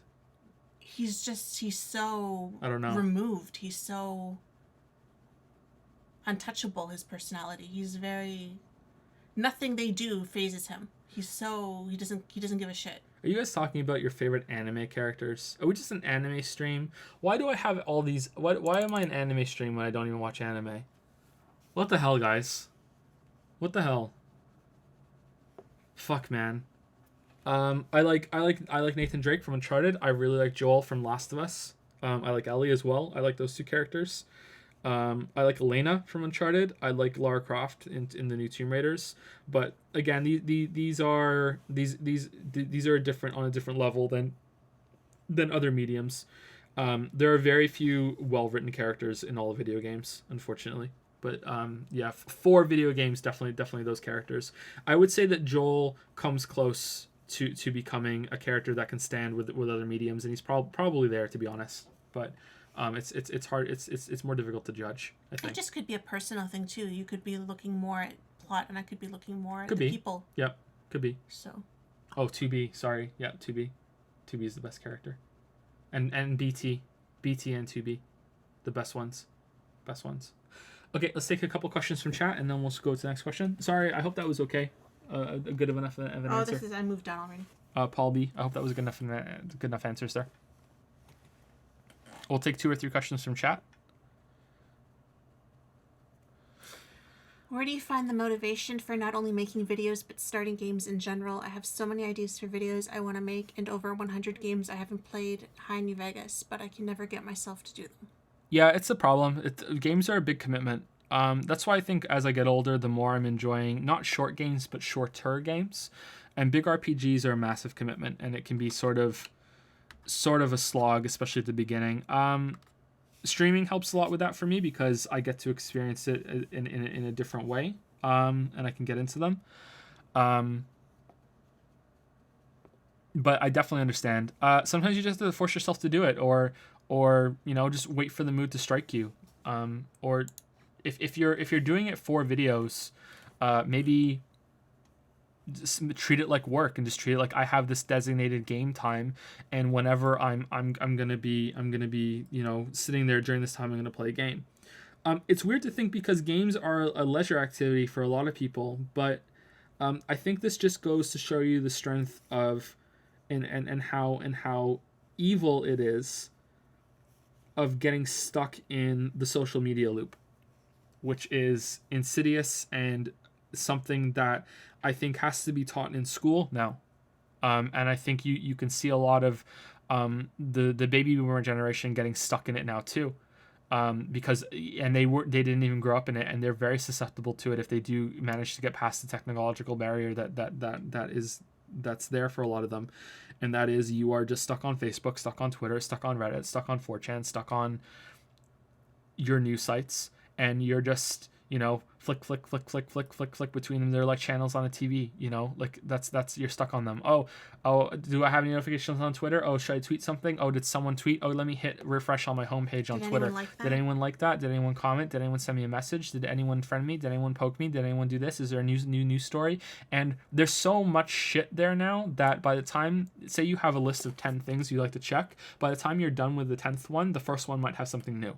And it is this constant just all the way down, just rapid fire from 1 to 10, 1 to 10, 1 to 10, 1 to 10, 1 to 10, 1 to 10. Oh my god, it's 4 a.m. Like that that sort of thing. And even though games are supposed to be this leisure activity, it can feel like you're being pulled away from this other thing to load up a game. You know, now I'm playing this game. You know, well, I'm gonna alt tab out of this game. I need to check my social media, and then suddenly you're not even playing the game anymore, and it's been alt tab for an hour, and you're like, oh my god, you know. And I think that is a serious issue, and I think that kids need to be taught growing up how to resist it and how to limit themselves. I know that I'm pretty bad at it. I can get stuck in those loops sometimes, especially when I'm really tired but I can't sleep.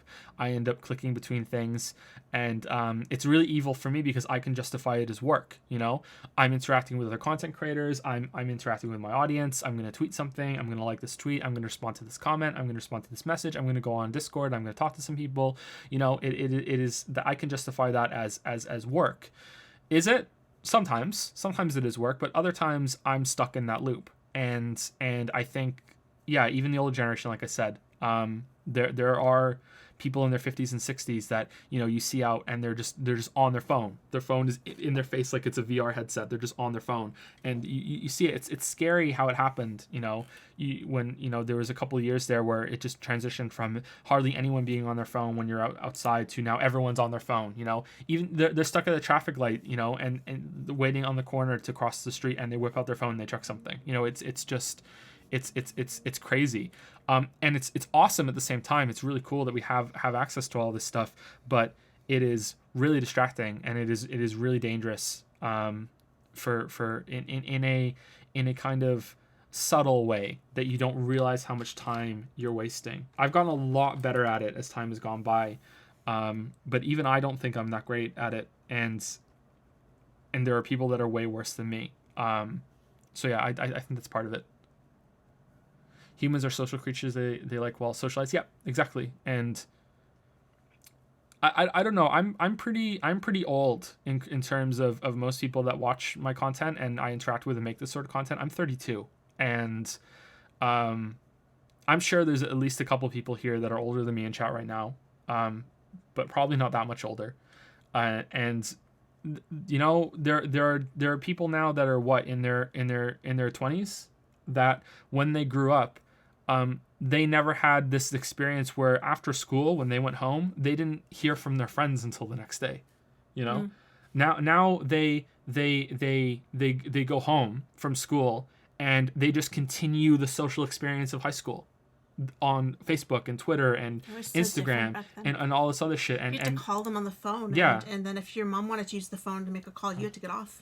And text, you know, and now I that was kind of starting when I was in high school with texting and some internet things, but now it's yeah, I that sounds like hell to me that there's no break, and you can just get stuck in this constant loop of doing those things. And as much as I think that it is healthy sometimes to well, most of the time to be social, but I think there's also some drawback there as well. How did you guys name your kids? Do you want to answer that one? Lists, really. How do we name our kids? We both really like the name Finn. I don't remember when that came up. I think we were watching something or we read something at some point and that name came up and we both really agreed that we liked it. I really don't remember where we learned. I know of several Finns, but I don't remember which was the one that made us agree on the name. Didn't you just make a huge long list of names? But I don't remember where I got it from. We did that for Leo, but I don't remember if we did that for Finn. With Finn, I feel like we knew his name very, very early. We did a process of elimination thing. And then for Leo, there was a long list that I gave you, and I don't know, like 20, 30 names, and we went through them, and I love names, so that was no hardship for me, but we went through. I knew of a few Leos. I'd seen a few in social media. There are about 3 people I knew that had a Leo before we did, and there were a few, I think, celebrity baby Leos, too, that I had seen. You used the Wu-Tang name generator, right, Joe? Yeah, you got me. A funny problem that writers have with names is that you write books and they're out there and people can read them, and you use names for your characters in your books, and you use names that you like, and then you have kids and you want to use some of those names, but you've already had characters. So one of my favorite characters that I've written and has many books is a woman named Kate, and there's another character in the Bounty Hunter series named Natalie. I like those two names. If we had two daughters instead of two boys, they would probably be named Kate and Natalie. But I have a big long story about a woman named Kate, and it seems kind of weird to name your daughter after a character that you have 500,000 words written on. That sort of thing. It actually got to the point where when we thought that we were going to have a little girl, we were going to name her Natalie, that I renamed the character in the book from Natalie. I changed her name. It worked seamlessly in the story, but I changed her name to Lana, because I didn't want to write this character anymore of this name, because I thought we were going to use it, but I couldn't rename Kate. So it's kind of weird. I have a book that's half written, that's more of a literary book, and the main character is a boy named Mason, and we both really like the name Mason, and Finn was almost named Mason, but I just couldn't bring myself to name the kid Mason after what I put this kid named Mason through in the book, because the kid goes through hell. He has a very hard life. So I just couldn't bring myself to do it. If we have a third or fourth boy, maybe we're gonna have to, because we're gonna run out of great names. But this is a problem Yeah. that writers have, and yeah, it's a little off, But still, you love these names and you want to use the characters, but you also want to use them for your kids. You keep coming back to them. You keep looking for new names, and you just keep coming back to the same names over and over again. I don't think we used Finn in a book. We did use Leo. There's a Leo in one of my fantasy books, but he's barely in it. Spoilers, he dies really early after being introduced. But I don't think there's a Finn. There's no Finn. You had all the other ones, but not a Finn. What do they mean? The names, what do they mean? Finn means fair-haired, and his hair did get lighter. And Leo means lion. Yeah. The Patreon video, the lion, the Witcher, and the Patreon, the lion is Leo. That was a little inside joke for me and Lily. That's what the lion meant. Because we just had the baby, and we were talking about the baby in that video. So that's where that came from. We weren't saying the names of the kids at that point, but now we are. Yeah, so that's why it came from. Let's take some questions from Patreon now.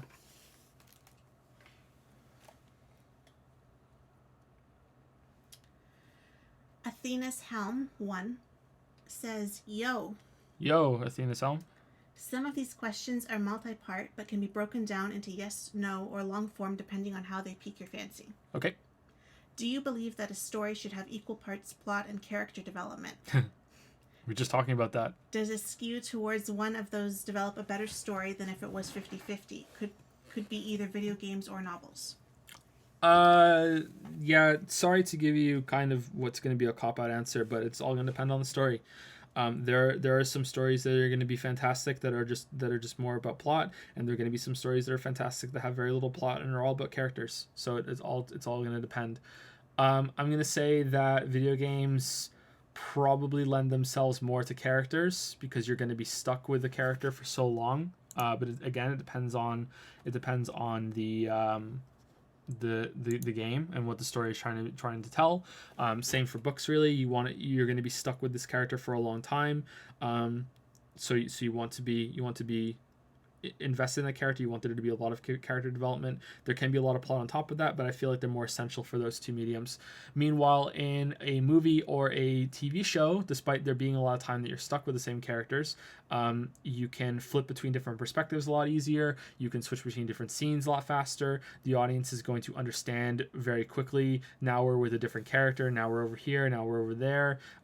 So you can make it more about the plot rather than just one character or a handful of characters that are getting a lot of development. In theory, video games should function the same way too, because there's a lot to be gained from the visual medium that books can't do, which is that the easiest way to look at it is when watching Game of Thrones compared to reading Game of Thrones.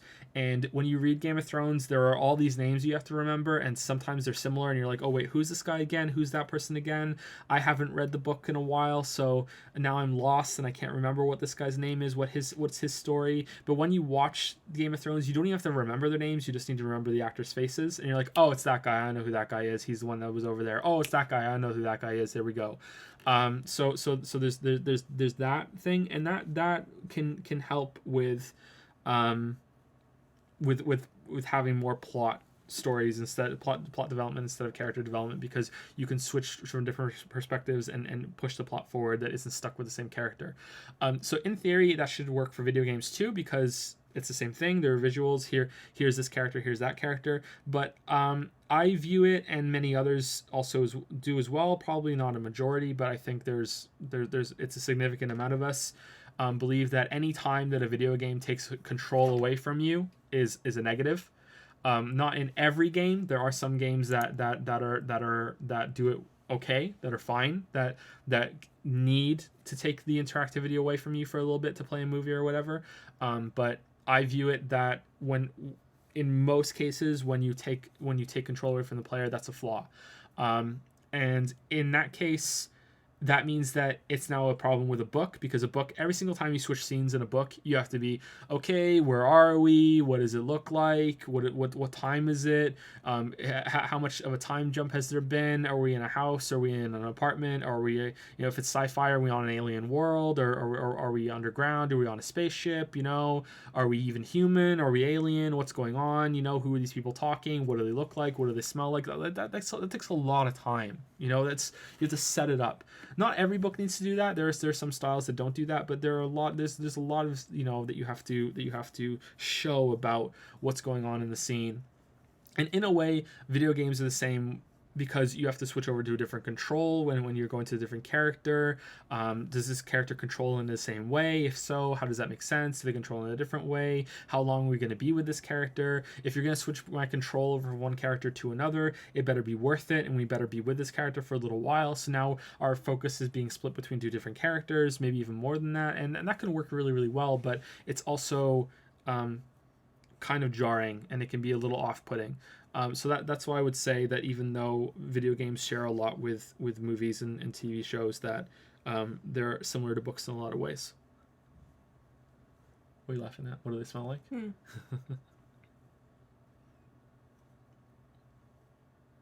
Yeah, the what they smell like was a joke. Yep, I think that's my answer. Sorry that I can't give you more than that. We were just talking about that a little bit. So yeah, it's gonna depend on the story. It depends on the medium a lot too.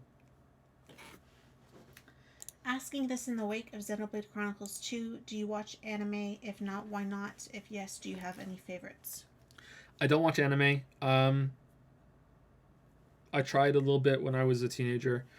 I remember once I think I was 13, 14, and I was downstairs in the living room of our house, and I was alone. It was about 1 a.m, and I was watching. I was like, okay, there was some anime on some TV channel, and I was like, okay, let's try it. Let's watch some anime. Let's see if it's worthwhile. I'd seen some Pokemon. I had seen some Sailor Moon. Stuff like that. That was just on general anime things on TV, and I was like, okay, this anime's on. Let's try it. Let's try and watch it. And within 10 seconds of starting to watch it, some girl had her clothes ripped off and she was naked. And there was no sex or anything, but that's the fan service that was there. And I heard a creak on the stairs, and I was like, oh shit, my parents are going to catch me, watching this thing that I don't even know if I'm going to enjoy. And there's some titties. So, turn the TV off, and that kind of scared me from trying to watch a lot of quote unquote grown up anime, because there was all this, there was this, oh shit, there is this porn, like what the hell's going on. So that kind of put me off a little bit. I haven't really tried to watch any anime since then. It hasn't really interested me all that much. My friends that liked anime when I was growing up, again, I don't want to be insulting, because I say friends, more acquaintances. I said this about Sonic fans, and I say it every single time about Sonic fans, and not every Sonic fan is like this. I'm sorry if you're a Sonic fan. I don't mean it. It's just kind of half a joke. It's just my experience growing up, was that every Sonic fan that I knew growing up kind of always smelled of cheese and had that kind of smarmy attitude, and they were the ones that were really into anime, and that kind of put me off, and like I just didn't really get into it because of that association. So, but please don't think that I'm bad mouthing Sonic for no reason, or I'm bad mouthing anime for no reason. I don't dislike these things. I just have never gotten into them. I will watch Cowboy Bebop at some point. People keep recommending that one. I'll try Neon Evangelion Genesis Alien versus Predator, whatever it's called, and see. Um, and I'll report back what I thought. But I don't think I'm gonna enjoy it. But maybe I will. I don't know. I don't know. Maybe. People keep recommending JoJo, but I don't think I'm ready for JoJo. I think I'll go with Cowboy Bebop. That sounds like my thing. Did anything from the Game Awards surprise you? Do you think it actually reflects the community, or is it contrived? Sorry, as the Oscars, Grammys, thanks a bunch. It surprised me by how much I enjoyed it and how much I thought that it was quite a good experience. It's nowhere near the Oscars or the Grammys. I don't really know the Grammys that well, so I shouldn't say that. I don't know if the Oscars are even very good. I always thought that the Oscars were interesting and there was some level of respect there, and it's kind of neat to see all these big names in film all in the same place. Is it legitimately a good awards ceremony? I don't know. Is there a lot of politics to it? Is there a lot of bad decisions that go into it? Are they bought and paid for? I have no idea. But I always kind of liked enjoy. I always kind of liked watching the Oscars. I haven't for years though, so maybe I don't really like it that much anymore. And this wasn't anywhere close to the Oscars, but it was closer than I expected. Especially after what I saw in the first award ceremony. Things cost money, so I don't want to complain too much about ads, but there were too many, and it was too much of an interruption. And I had a conversation with someone on Twitter about it, and they said, Oscars is full of advertisements too, and I really don't think so. I don't know. Do I they? don't remember them being like that. Don't they just cut away to regular commercials in the Oscars? It's not like mixed in. Yeah, there are, right? Or I did don't remember it being. I haven't seen it in a long time. I can't remember. Like that before. I can't remember. Did they cut away to just regular commercials during the Oscars, or did they have them baked in?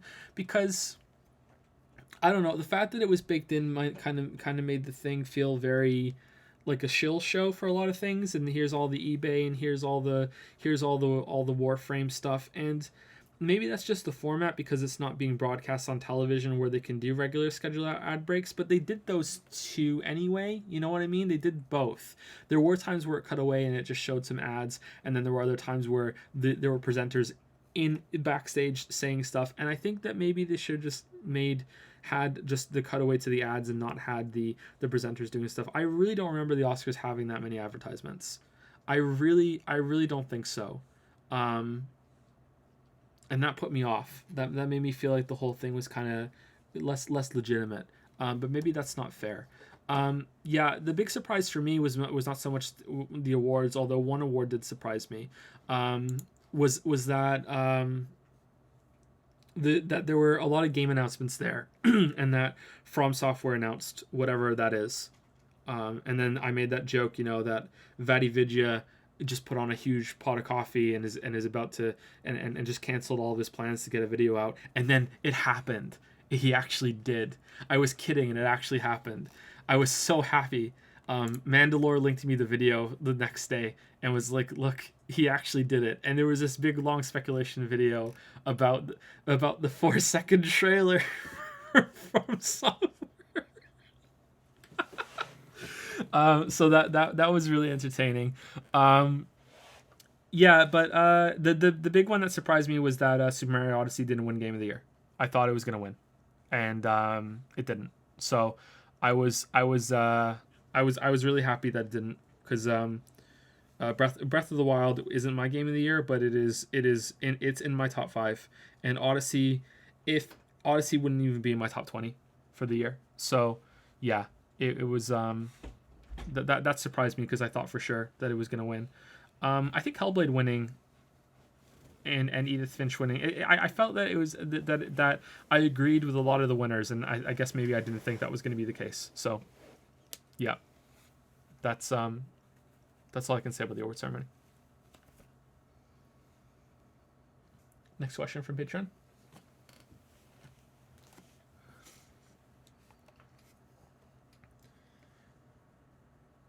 I hope I'm not going to say this wrong. Valerhidas.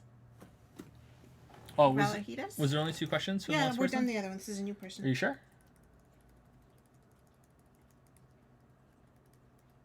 Oh, you're right. Okay. Do you want to take a few from Patreon? No, those were 3 questions. Yeah, let's take a couple questions and then from go to chat. Valerhidas? Yeah, let's take some questions from chat. Let's do that. That sounds like a good idea to me.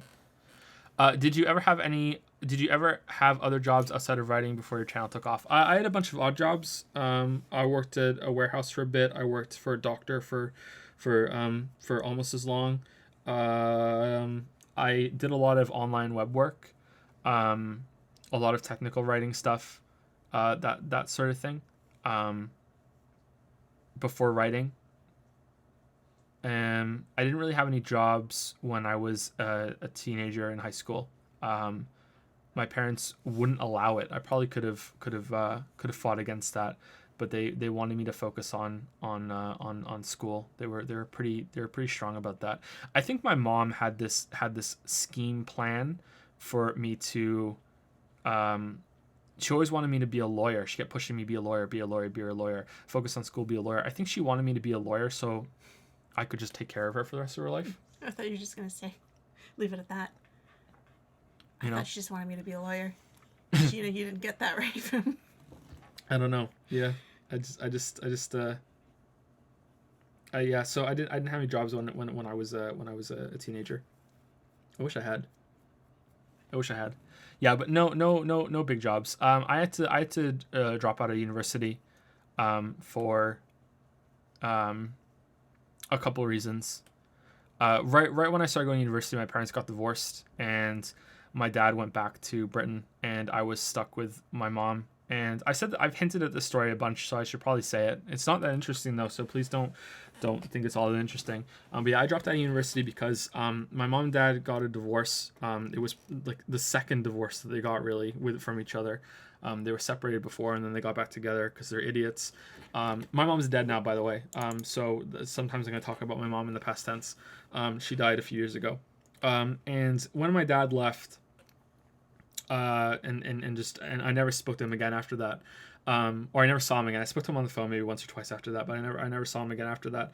After my dad left, all of the hate and anger my mom had against my father just went on to me.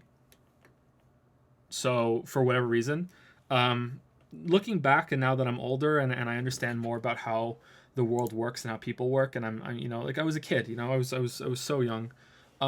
I think there was something wrong with my mom. I think some sort of undiagnosed disorder or something, like something seriously wrong with my mother.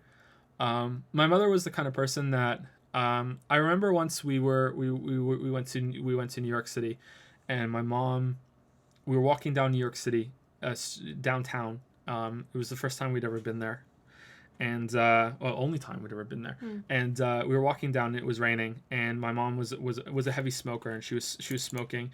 And there was a woman that sort of, kind of half cut in front of her, sort of on the street, but it was an accident. It was clearly an accident, and she kind of stopped in place and said, "Oh, I'm sorry, excuse me," and my mom just kind of went fucking apeshit on her and just started screaming, "Oh, excuse me," like as she kind of scurried away down the street, in this country where we're a visitor and we don't know anything about the city, down in downtown New York, and that seems like a strange story to tell, but that pretty much sums up my mom. That sums up my mom. That was the person that my mom was. My mom was the kind of person that you would just look at her the wrong way and she would go thermal nuclear war. That was my mom. So there's something definitely wrong with her, and when I was a kid, I used to sympathize more with my mother because I never used to see my dad because he was at work all the time. And my dad, again, this is way too personal, but I feel like I brought this up enough and not talked about it that I need to say it now because I don't want it to be this big mystery because it's not really that interesting, but I should still say it so people know and not dancing around all the time. My dad was an alcoholic, but he was a functional alcoholic. He wasn't he would fall asleep, and he would, pass out a lot, and he would get not really angry, but he would get a little belligerent when he got drunk, but he would mostly be functional. He would go to work, he would come home, he would interact with us a little bit, and then he would just get drunk in front of the TV and fall asleep every single night. That's what my dad was like. Very little interaction with my dad, especially as we got older. So when they were having problems that I now looking back were almost certainly caused by my mother, I used to sympathize with my mother more because I would actually talk to my mother, and I would never see my father, and I never would really hear his side, because whenever he had an opportunity to say his side, he would be drunk. So that was the problem. So this built over years and years and years and years and years, and there was all these other problems as well with money, and they were heavy smokers. My mom would drink a little bit too. They would both smoke pot. Not that often, but they would still do it. But he was a big drinker. There's problems with the family. Again, it's not really all that interesting. It's just typical standard family dysfunctional family stuff. That they would they would fight, and they would throw things. They never got physical. They never hit each other.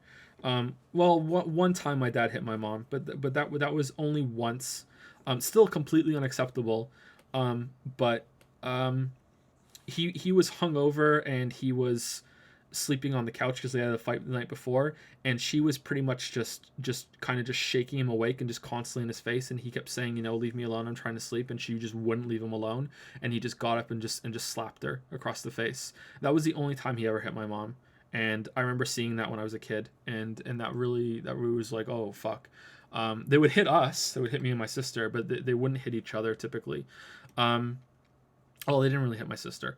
So they would fight a lot, and they would argue, and then they split for a while, and then they got back together, and then we moved back to Canada, and things seemed to be going pretty well, and it was good for a while, and then they got split up again, and they had all these big arguments, and all of this resentment that had built over the years, that my mom had against my father, was just transferred over to me, and I was new in university, and that's when things got pretty bad, and I had to leave, and I had to leave home at. Was it 19? It was 20. Was it 20? Was it just turned 20? I thought it was 19. No, you were closer. You were 20. I thought it was 19. You remember you had 1 year of university. You were 19. Okay, so I finished 1 year. You were a year ahead of me, right? I finished 1 year, and then I had to leave. I had to get a job, and I had to move out right away, because my mom was a complete fucking nightmare. And there's a lot of things that went on with that, and like my mom would just wouldn't realize that her son had become a man, so she would try and do things that she used to do to me when I was a kid. So she would throw things at me, or she would pick up an empty laundry basket. I remember that one specifically. She picked up an empty laundry basket and started like hitting me with it. And I remember the look on her face when I just kind of like, because I'm a man now, I'm not a kid. I just grabbed it, as she's hitting me with it, and just held it there. And there's nothing she can do, because she's this 120-pound frail woman, like that's pushing 50, like you can't. There's nothing you can do against a 19-year-old kid, a 19-year-old young man. There's just nothing, and and my mom was so I just held it and just stopped her. And this is the the kind of craziness that she was, is that she took that as me physically abusing her. Like, oh, you're getting physical with your mother. How dare you? Just because I stopped her from hitting me with this laundry basket. And Lily was there for a lot of it too. Lily was there and saw a lot of this shit. That was when me and Lily started seeing each other. Yeah, a few months after we started dating. Yeah, that's with her. Part of the reason why me and Lily have such a strong bond, I think, is because her parents have a lot of similar issues, and we kind of bonded over that. Yeah, so sorry to get really personal about it, but I've talked a bunch, and I've hinted it a couple times. I dropped out of university, and as I always try to be honest, even if it's a little awkward and it's a little too personal, but at the same time, I don't want people thinking I dropped out of university because I put my middle fingers up and went fuck university. Like that's not what happened. It was I was doing well in university too. Like I was getting like good grades, but that's why I dropped out. That's part of the story of my parents and what happened. Please don't think that my parents were completely awful people. They still had some redeeming qualities. they were pretty good to me and my sister when we were younger, especially when we were younger. We had good Christmases. I love Christmas. They were good. They were really good at Christmas. They played a lot of mind games with us, probably more than I even can remember. Looking back, um, and they were abusive in some ways, but I was never like sexually abused or anything like that. And as much as I did say, like, oh, sometimes they would hit us, I wasn't really I was never like beaten. I was never like tied down and hit repeatedly with a belt. That it wasn't that kind of physical repercussions. It was just the hardest I ever got it was my dad hit me across the face so hard that my feet left the floor. That was and it was just one hit. That was the hardest I ever got hit. And it was nothing ever came close to that before or after that. So that's what it was. This isn't like a storied 2 decades of abuse. It's not like that. Yeah. So I won't talk about it anymore. Sorry to get all personal and everything, but yeah, that's why I left university. It wasn't because I had enough with it or anything. I wish I had finished, but yeah, I couldn't. And and here we are. How do we go on from that? A dick joke? Do we do a dick joke? Oh fuck. Okay. I am 999-1000. Dick. Sent you a cheer. Dick with 2 C's. Dick. Thank you. I am 999-1000. Thank you very much for the bits. Thank you, and the hug. Thank you very much.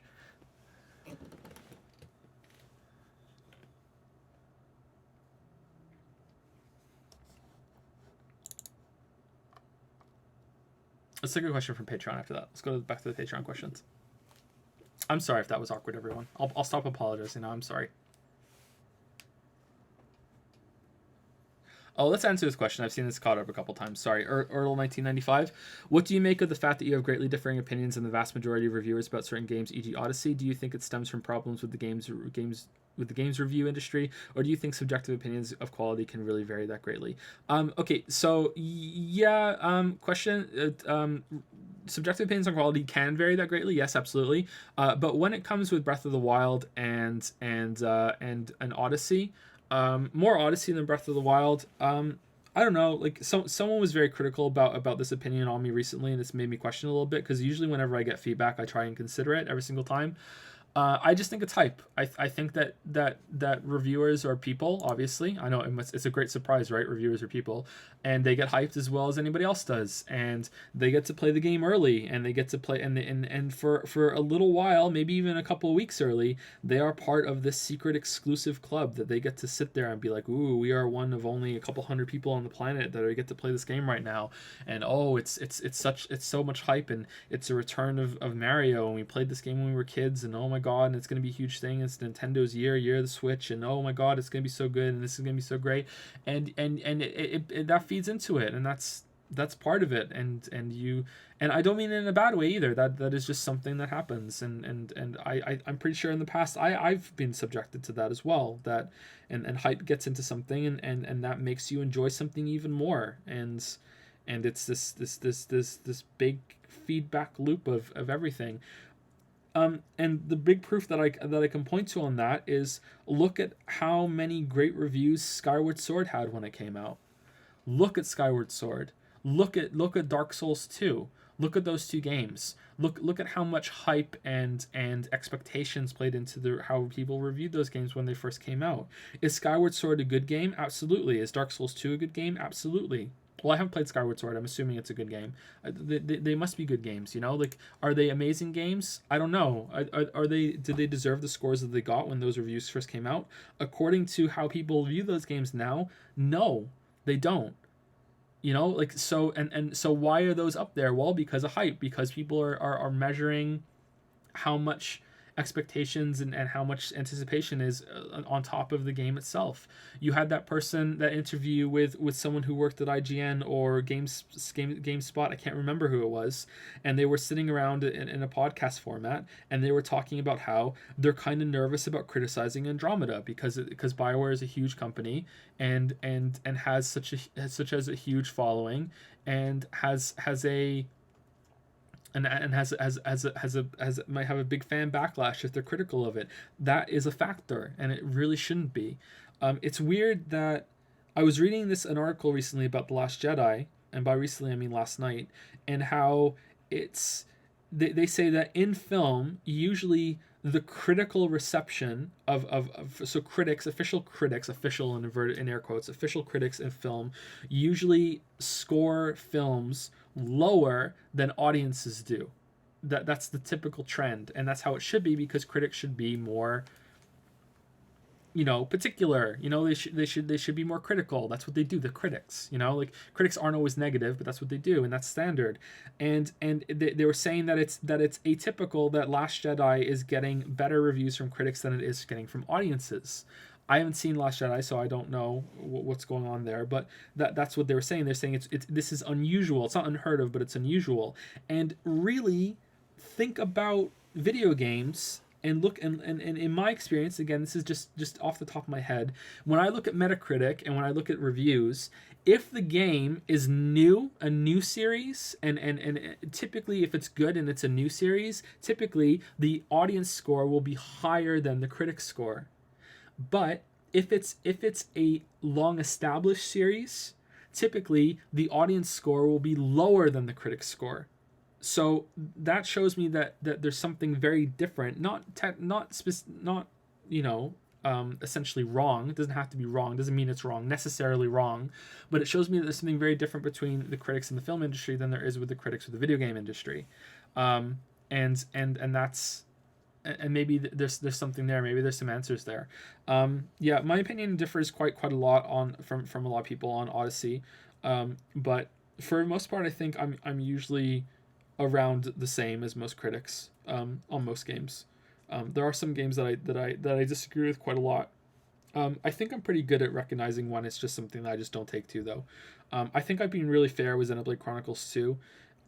However, with the stream format, streaming Xenoblade Chronicles for almost 60 hours now, maybe it's even more than 60 hours, and I think I've said, hey, I don't really like JRPGs that much anymore, so maybe this just isn't my thing. Even if I've said that 20 times over the course of all the streams, 20 times isn't a lot spaced over 60 hours. So even though 20 times is a lot of times to repeat a point, there chances are there are a lot of people who have missed me saying that. So I think maybe that's a detriment to the streams. And I think that in general, there are some people that take the things that I say during video game streams too seriously. These aren't videos. These aren't condensed thoughts. These aren't, measured opinions. These aren't researched and thought about and, edited scripts or anything. It is just my thoughts as I'm playing the game, and my thoughts always change. If you had heard my thoughts on No Man's Sky as it was going on, or Darkest Dungeon, or Breath of the Wild, it would be very different from what the video ended up being. Usually I change my mind about a lot of things on the second playthrough. I'm gonna guess it's gonna happen a lot with Automata too when I get back to Automata. But yeah, that's my answer to that. That was kind of a long answer, sorry. I don't know why I'm apologizing, but sorry. Okay, let's go to Patreon. How many left do we have left? I'm not sure. Do you want me to find out? No, it's okay. I think we're over halfway. Okay, so this is Valarhidas. I hope I'm saying that right. I'm sorry if I'm not. Okay.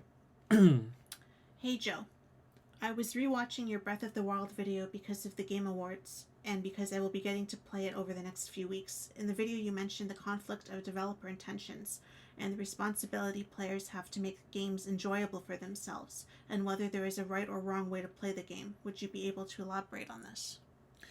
Okay, I remember this question. The next question is about doing it in a video, right? When it comes to topics like that, in my previous question, do you have plans to address these formally in some videos? perhaps a short series. Okay, so let's answer these two together because they're relevant. Okay, I don't know if I'm allowed to say this yet, so I'm not going to, but I can hint at it. I'm currently in some discussion and some what is it when you're trying to mediate something, reach an agreement? Well, in the early stages of, I don't know. There's a now word I'm for it. blanking There's a right now. word for it. What's the early stages of when you're trying to reach an agreement? I can't remember. I must be tired. Negotiation. Yeah, thank you. I'm currently in negotiation with a group to do some commissioned videos. I don't think I'm allowed to tell you who. I probably am, but I don't want to say, just in case. To do some commissioned videos for them, and to do some general topics on game design like this. I don't think they would be a good fit to go on the main channel because I've kind of made my mark on YouTube as this person that just goes through entire games and critiques them and talks about them. And I think the Little Nightmares video didn't do all that great, and that talked about general design kind of thing, and people didn't really like that video all that much compared to my other ones. And that could be that video is weak, or it could be that no one really gives a shit about Little Nightmares. That's fair, but in general, I think maybe this is an opportunity that's worth looking into anyway. Yeah, and I already have a script written on this topic. So that should be happening. If it doesn't happen, then I guess I just will publish them on the main site, on the main channel, and just see how they go for extra content. But I already have a script and a half written on these kind of things. That's the other work that I've been juggling at the same time. And it's also a way to not just be completely beholden on YouTube and Patreon as well. I can't really talk about it much because I've already got all my thoughts out on paper, and I don't know if I want to go into it when I've already done that, and I have to make the video on it somewhat soon, I think. But yeah, that'll be coming at some point. The video isn't exhaustive though. It is a very complicated topic, developer intentions. But the conclusion that I come to in the video is that, or in the script, is that enjoying a game is not just the responsibility of the developer. It is also the responsibility of the player. And if you want games to take you seriously and to treat you like an adult and to give you difficulty options that aren't just on a menu, although I do think menu options are good and not utilized all that well, that if you want options baked into the game like Dark Souls and Hollow Knight and most games do really. I'm toying around with an idea in Stardew Valley of doing a run of Stardew Valley where you're just not allowed to buy seeds. That's a difficulty option that you're just making for yourself, right? I'm going to play Stardew Valley and I'm never going to buy seeds and I'm never going to go in the mines. So how successful can I be with those two? Is that going to make Stardew Valley better? Probably not. It's probably going to make it a little tedious, but it's still a difficulty option, that sort of thing. So if you want more things like that, and you want more things that are more officially shown to you, that you have a responsibility to also try to meet the game halfway and try to make it fun for yourself. Does that mean that you have to be successful? No. And does that mean that if there's only one fun way to play a game that you are obligated to find it and to do it? No, it doesn't mean that either. But it is. I think an important idea that you have to go into a lot of games and try to meet them halfway. That's the conclusion I come to. Yeah. I can't talk about it much more than that. Sorry. Let me read the question again. Oh, for your point at the end where you said and whether is a right or wrong way to play a game. I don't know if that's true. I don't know. It depends. Of course, there are wrong ways to play a game. Obviously, right? Like, it's stupid. But if you play Dark Souls and you're just there and I'm just never going to attack, you're playing it wrong, right? Like you're not. Of course, it's stupid when you say it like that. But that is playing the game wrong. It's a stupid example, but yeah, it is. But You know, oh, I'm never gonna. It's my first time through, and I'm just never gonna upgrade my equipment. Okay, well, you know, if you complain that the game is shit at that point, well, you're playing it wrong. You're supposed to upgrade your equipment the first time through. If you're not complaining though, then that's fine. Great, go for it. But yeah, so there are wrong ways to play a game, but the game has a responsibility to kind of nudge you into the right ways and to make there be multiple paths.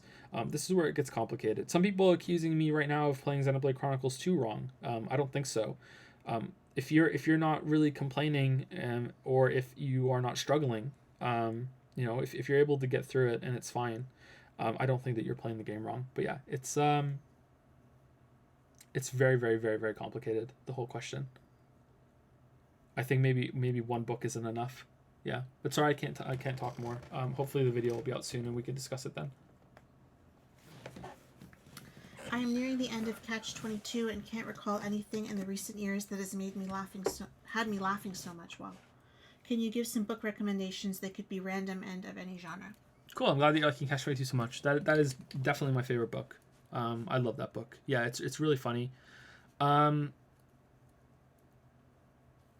whole thing with the capitalist trading organization that they make too is just so fucking good, and how it just gets insane and becomes this whole like microcosm of the war itself. Just fucking crazy. Anyway, yeah, okay, so book recommendations. I'm not sure. I've read a lot of books, so I'm gonna forget a lot of them. Maybe Lily can help too. So let's go with genres and we'll see how that goes. My favorite fantasy books are the Farseer trilogy by Robin Hobb. There's a new 3 that are out that hopefully I'm getting for Christmas, Lily. No Yeah. comment. There's 9 books in that series now, but the first 3 were written long before the next 3, and then the next 3 have only just recently come out. So there's long gaps between the 3, and they're really, really good. I like those fantasy books quite a lot. For science fiction, I really like Kurt Vonnegut. The Sirens of Titan is a really good book. It's probably my favorite of his, and it was the first novel he ever wrote too, which is kind of funny. Slaughterhouse 5 is also very, very good, but I think I would go with Sirens of Titan over Slaughterhouse 5. I really like Sirens of Titan. Breakfast for Champions was weird, or is it Breakfast of Champions? It's of. I think the saying is Breakfast of Champions, but I think the book is Breakfast for Champions. I don't know. I haven't read it. I think that's it. That one was okay, but definitely weaker than the other 2. But I should probably reread it. Sirens of Titan is really, really, really, really fucking good. I recently read The Martian. I like that book quite a lot. I think the movie was better, but I enjoyed the book quite a bit. I am currently reading the JFK Assassination Time Travel book by Stephen King, and that seems pretty good so far as well.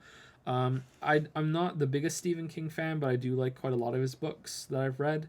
The Stand by him is really good as well. His short stories are pretty good as well.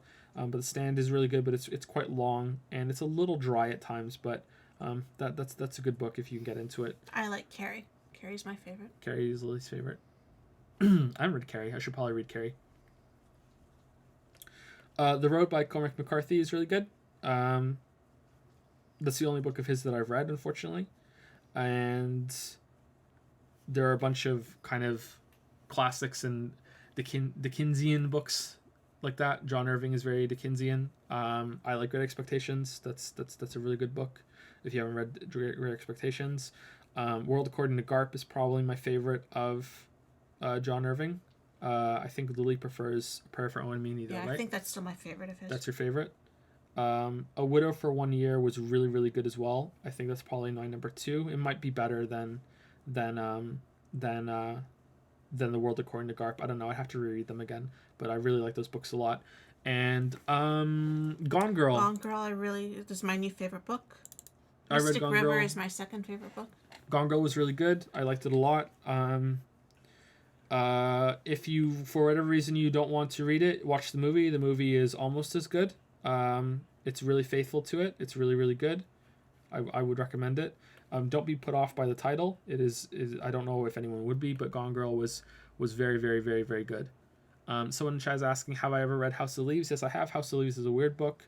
I would hesitantly recommend it because there's a bunch of porn in it, and I'm not kidding. There's just straight up porn in House of Leaves. House of Leaves switches between two different kinds of scenes in its chapters.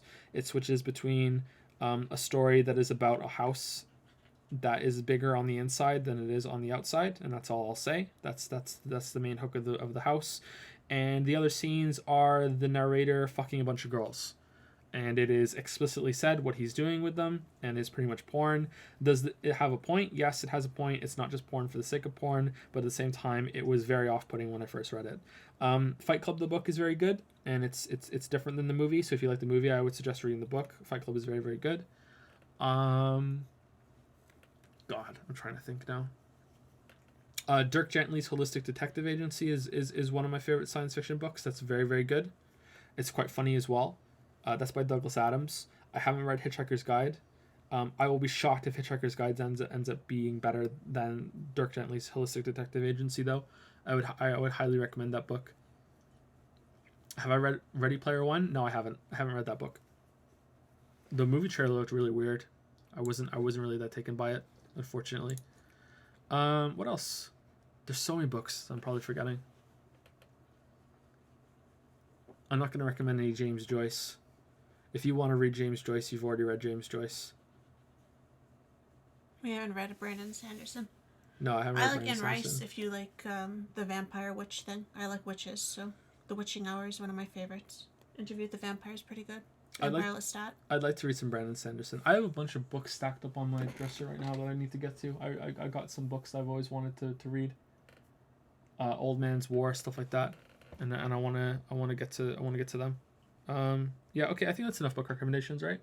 There's always some we're gonna forget. I should make a big list of all the things that I've read and all the games I've played, and all the movies I've watched, so I can refer to it. There's always so many books that I've gone through. How do you feel with The Fountainhead? I've tried to read it a couple times and I can't get through it. That might be a problem with me though, rather than the book itself. I've tried. I can't do it. Anyway, let's take the next set of Patreon questions. Will M asks, you reached your Patreon goal a while ago. What goals for the channel do you have now?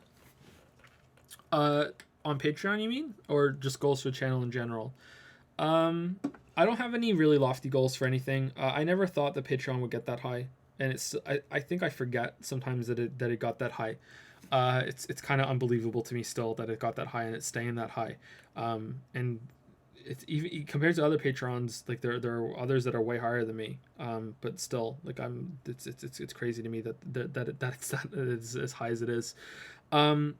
Yeah, so the goal is that, you know, to still move and to make good on the pledge goal that was up there for 3,000. We've kind of made good on it already halfway by moving everything around in here and you know, sprucing up the living room a little bit and making it so we can have the space in here to record and have the separate place for streaming. But it's still not ideal. I still can't record during the day, and having more space and having a room that's preferably soundproofed or a soundproof booth in a house would be great for recording and making things a lot smoother.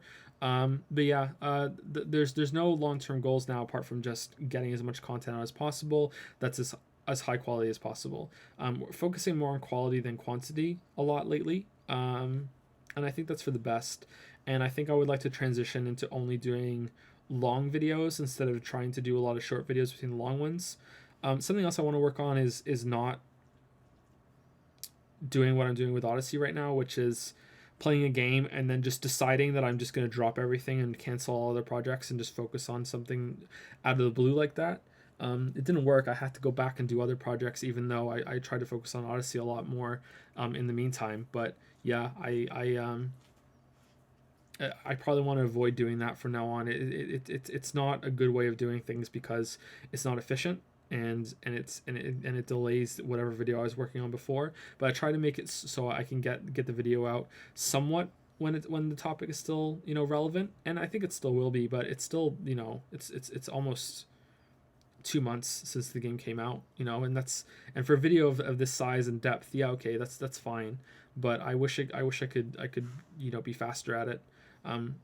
A goal would be to clear out the backlog so there's no games that I'm constantly trying to play catch up on. So right now there's a big list of Odyssey into Hellblade into Automata into Horizon Zero Dawn into Witcher, and that if any new game comes out in that time and I want to do it, then that it's getting slotted in and everything else is getting pushed back, and that's not ideal. It's not very good. So I think what I want to do is after just focus on these games no matter what, get them done, get Witcher done, and then just kind of just blank slate it, and then just if I want to do an older game, I'll find it somewhere to do in the schedule, but from then on just focus on whatever newer game I want to do and not get behind again. But honestly, I'm probably going to get behind eventually, anyway, right? It's probably inevitable. That's just how the videos get made, and that's the process. For some other goals, I think eventually I'm going to have to hire somebody to do some video editing, maybe to put together some highlights for the of the streams for the second channel, and then put a highlight reel up every so often on the main channel to kind of push the audiences together a little bit. Maybe I'm not sure if that's a good fit or not, but also that could also transition into someone putting some general topics together videos on me. I don't when I make the big long videos on games like Automata or Breath of the Wild or anything like that, I'm the one playing the games, I'm the one talking about them, I know all the footage, I know where all my examples are, it just makes sense for me to put the video together. But when I make a video on something that is just a general gaming topic and I don't even have one specific game in mind, someone could do that for me. And so that means I could make more videos every month while also focusing on the main ones. I'm still writing the script, I'm still recording it, but someone else puts that video together and it's like a bonus video.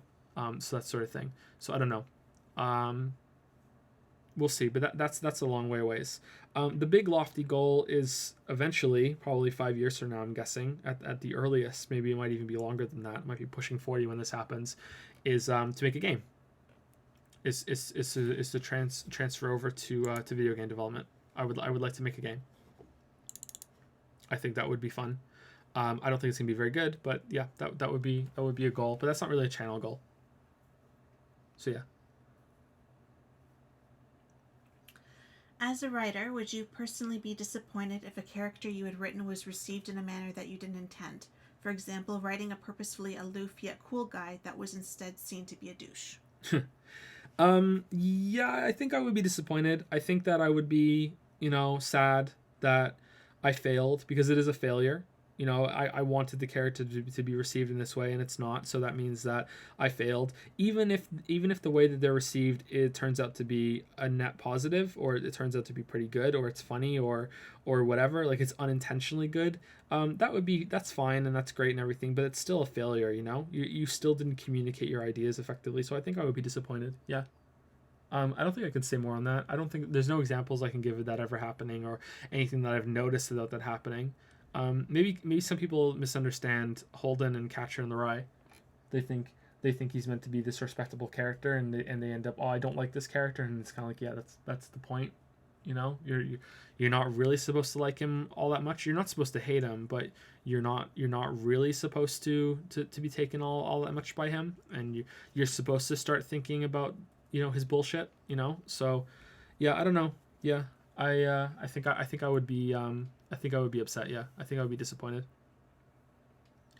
What Nier video is canceled? Nier video isn't canceled. No. Automata is after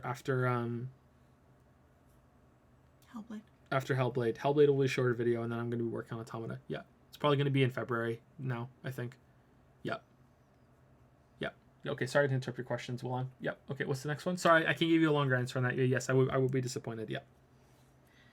What persuaded you to become a weeaboo?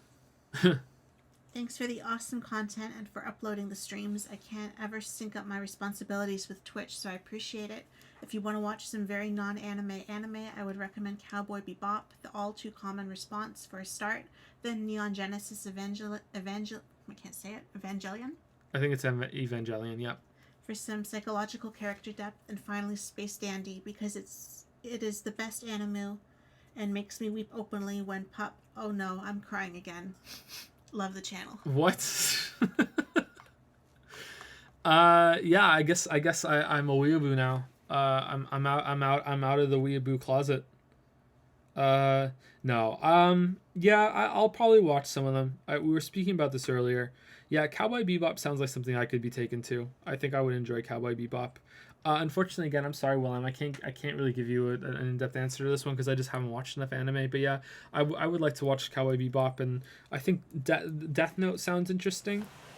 Um, I'd like to see that. I think the anime is on Netflix, not the movie, not the live action movie. I think the anime is on Netflix. But the premise of Death Note sounds interesting to me, so I think I would like to. I think I would like to watch that and try that out.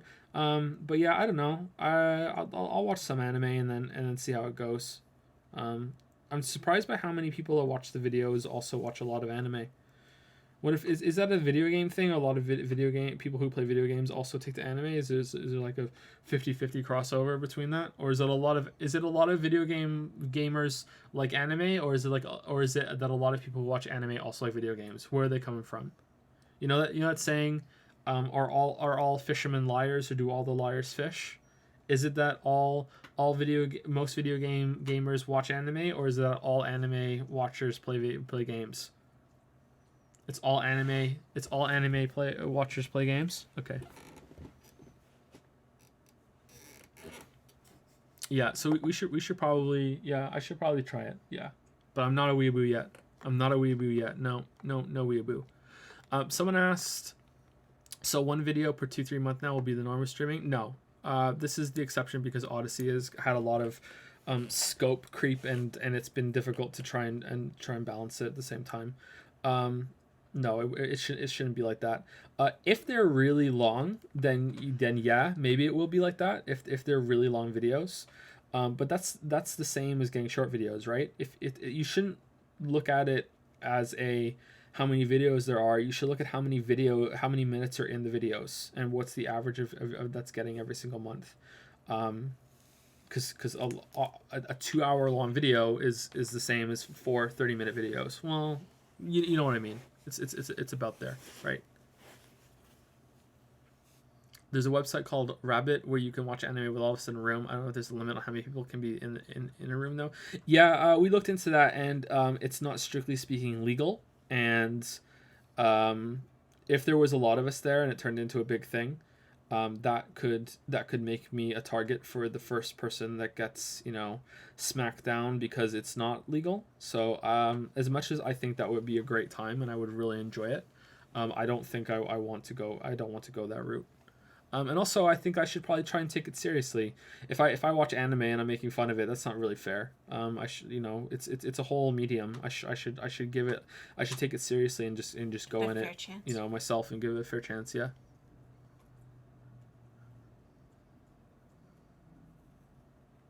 I don't watch very much anime like you, though I do enjoy some shows. The two you've mentioned, Bebop and Death Note, I didn't like very much. What ones did you like, Distral? Is there any that you did like? You could stream just the timestamp of the anime so you could sync along with it. Yeah, we could probably do that. Yeah. Yeah, we there's a workaround for that. I don't know how we would do it. Would we do it on Twitch? I don't know if Twitch would allow that. I don't know.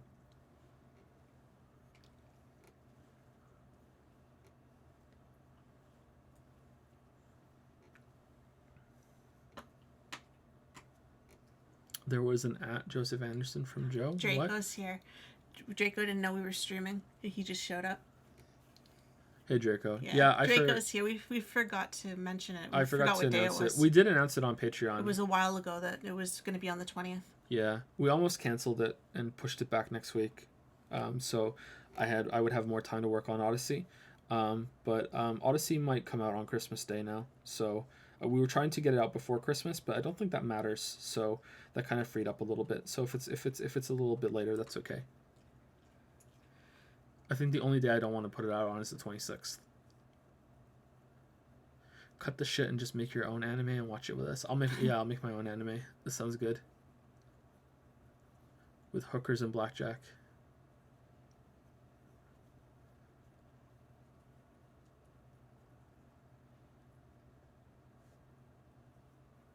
I really liked Mushishi. Doesn't have a bunch of anime tropes or fan service. Kind of calm and episodic.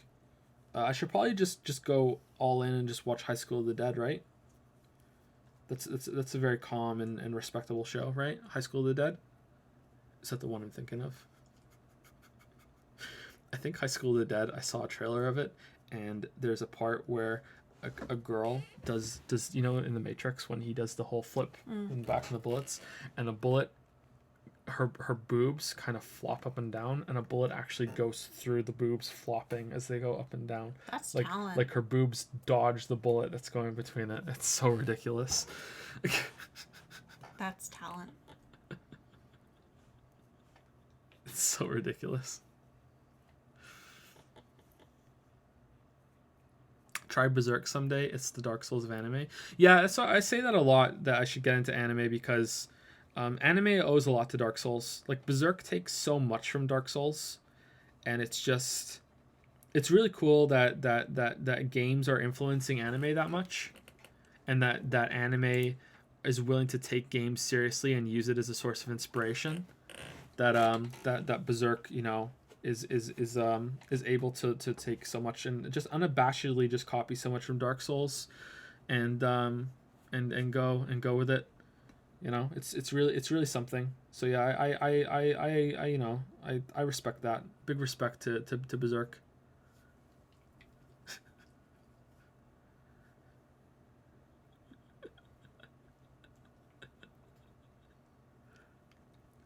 Someone believes me every time. Every time I do that, someone believes me. Every single time. Anyway, next question from Patreon.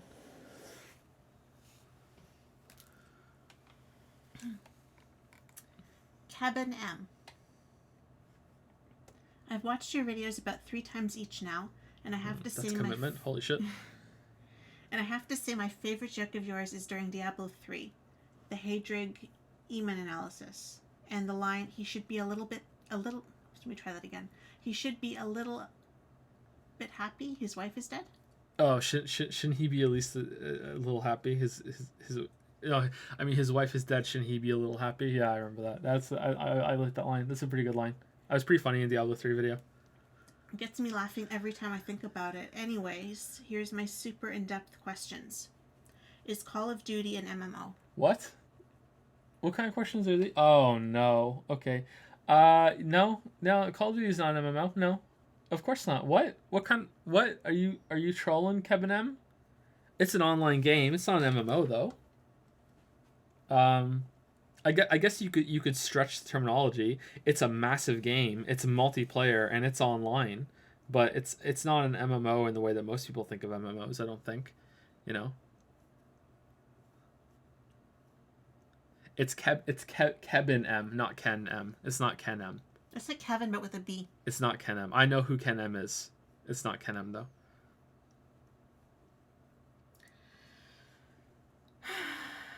Is a hot dog a sandwich? This is the second question from Kevin M. Is a hot dog a sandwich? Okay, the debate of the ages. Is a hot dog a sandwich? Okay. I think that a hot dog is a sandwich.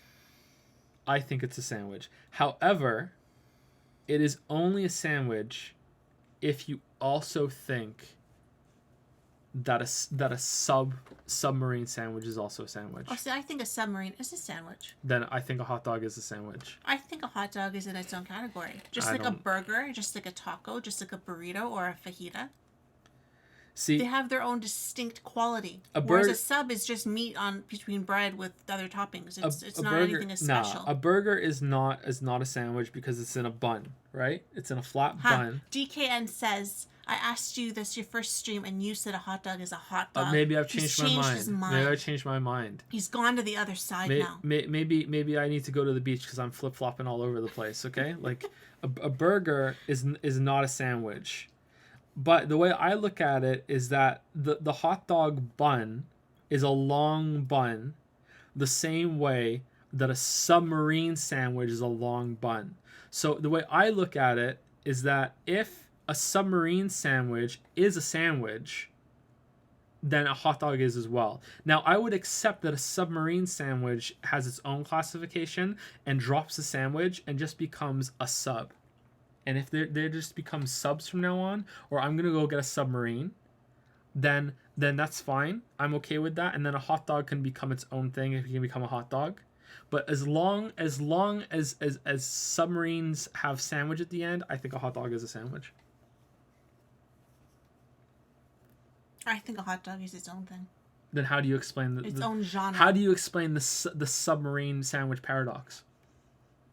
It's still meat, cheese, when I eat it anyway. So- Lettuce, tomato, So between a bun. you think the toppings are what determines the sandwich? Yeah, a hot dog is its own special shape, its own special No, but that's the shape now. You're not talking about the ingredients. ingredients. It's a mix of everything. It's like a sausage. However, what's the difference between a meatball sub and a hot dog? I was just going to say to you, that's the distinction, that it is a meatball sub. It's a sub with meatballs on So it. why can't Just it be, like an ice cream sandwich is the distinction of it being ice cream. so why can't it be a hot dog sandwich? Here's what I'm thinking. I'm thinking that if we cut up the hot dog into pieces that are meatball shaped, suddenly everyone's okay with it being a sandwich, and that's just madness to me. I don't want to live in that world. No, not a hot dog with cheese. I was talking about a submarine. I think they're different. It's just like a taco is different. A burrito is different. It has its own special See, qualities. a burrito is not a sandwich. But why is a hot dog a sandwich? What's so special about a burrito? It's just a kind of wrap, But right? a burrito is a wrap that goes around it, whereas I view I'm a traditionalist, okay? I'm a traditionalist. Like fucking hell you I'm are. a traditional. No, I am. I'm a traditionalist. I think a sandwich is a piece of bread stuffed under between the bread. Okay, that's what I think, and I think it doesn't matter what's between the two pieces of bread. That's a sandwich. You could have So a hamburger is a sandwich you because could, it's just meat between two pieces of bread. no, because that's not bread. That's a bun. So is the hot dog bun. I'll get It's to just that. it's just No, no, stretched out. Hold with me to go back to our dick joke. If I put my dick between two pieces of bread, that's a dick sandwich. Okay, that's a dick sandwich. It doesn't matter. Sand. That's a sausage.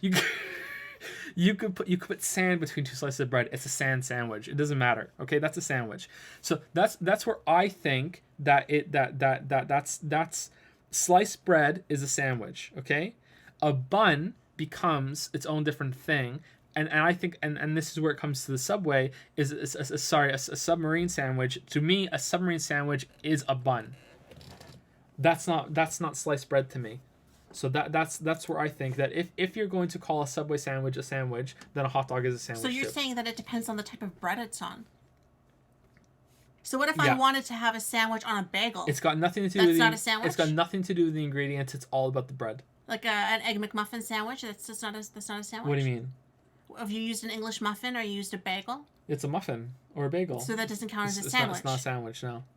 So it has nothing to do with the meat. It's all about the sandwich. It's all about the bread. Yeah. It's all about I the don't bread. agree. What do you mean you don't I agree? don't agree. What do you mean you don't? You can't just say you don't agree. What do you agree? What's your argument? My argument is that it's about the Let's content go. of what's inside the bread. So you're It doesn't more matter what the type of bread is. Bread is fucking okay. bread. So if there were two slices of bread and there was sand in it, that's not a sandwich. Can I put cheese on it? It would be a sand sandwich. A sand sandwich. Yeah. So you agree it's a sandwich? That would be a sand sandwich. Okay. So the ingredients don't matter. Because then. there's no other name to call it by. Ooh. I don't know. If there was a special, I don't know how you say sand in French, for example, le sand or something, then maybe I would call it a le sand. I Okay. wouldn't call it a sand. You have support. Okay, let's pull it up. Who do you agree with? Who do you agree with? Joe, Lily.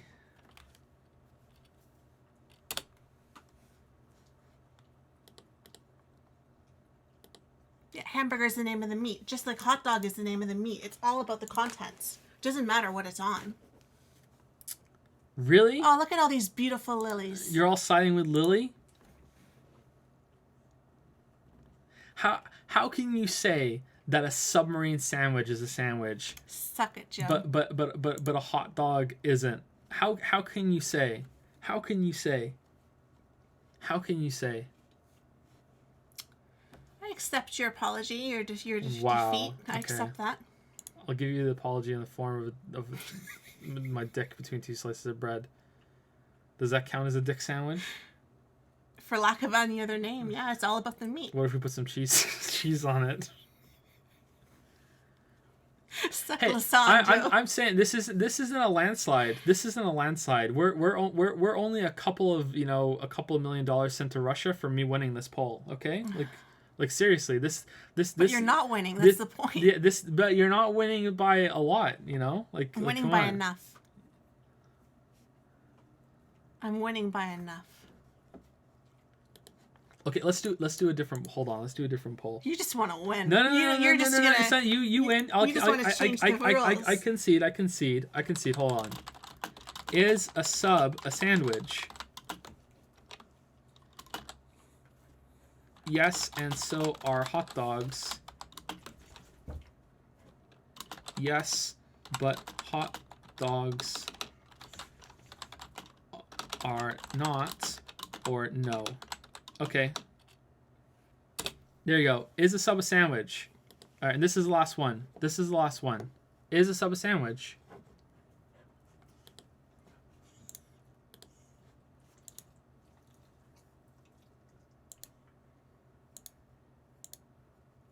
Why can't I see the results? Okay, you people voting yes, but hot dogs are not. I can't follow you. I can't follow you. Because it's lunch meat. I It's can't, deli meat. I can't follow where they're going. I can't. What meatball subs? Then you have to make the distinction that it's meatballs instead of deli meat. So it's not a sandwich anymore. A sub is a type of sandwich. But what? But the meat. Okay, you're dodging the meatball problem. You're I'm dodging. not. We already talked about dodging- sausage. Now we're talking about balls. Okay. So you're saying The sausages are saying not sandwiches. if The it- balls are sandwiches. if it was balls instead of in the between two slices of bread, suddenly it's not a sandwich. We have to make a distinction. It's a ball. It's about the meat. It's about the meat. Okay. It's not about the bun, or the sliced bread, or the Kaiser roll, or I, whatever. I can't believe this betrayal right now. Yes, but hot dogs are not. I can't believe this. I can't believe this. I can't believe this. I can't believe this. If a sub is a sandwich, if a submarine sandwich is a sandwich, no. If it was a meatball to turn into a hot dog shape, Where you're Then going, I don't know I what you can't would even follow call chat. that. I can't follow where you're going. Next Patreon question. if it was a meatball turned into a hot dog shape, it would be a really weird looking hamburger. Hamburgers are sandwiches. Hot dogs are too. Wow. I don't think so. Grossi is just everything's a sandwich. So what about a wrap then? What if you slice the hot dogs thin? It's not a hot dog anymore then, right? Would you agree with that? Can we reach some consensus, some middle ground? What was the question? A sliced up hot dog is not a hot dog.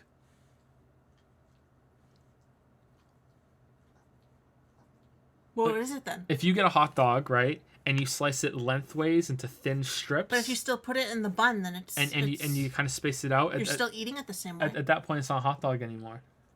It's still a hot dog. What do you mean? It's still a hot dog. For example, when I was a kid, my mom used to make me sliced up hot dog with ketchup and like pasta on the side. Okay, So hold on. I was still eating hot dog. I just wasn't eating the bun. I think it depends on how the hot dog is cut. If you have the hot dog, if you put your two hands, on your desk and the hot dog is lengthways in front of you, right? From your left hand to your right hand in front of you, and you're cutting it into like from end to end like this. Yeah. That's Into how I chunks used to eat it. that you can skewer with a toothpick. Yes. You know what I mean? I'm talking about what if you cut it like from top to bottom in thin slices like this. Like lengthways. And now you have long strips of the hot dog meat. Is that It's still still a hot dog? though. I don't think it's still You hot didn't dog. change the meat. You just changed the shape of it, the appearance of it. We should all play Monopoly next. Can't be any worse than this question. Monopoly's banned in our household. Monopoly was banned. worse than this, and Yeah. I'm not allowed to play it We're anymore. not. Lily's not allowed to play Monopoly. I believe Monopoly's things banned. got thrown that day. Okay, let's look at next Patreon question.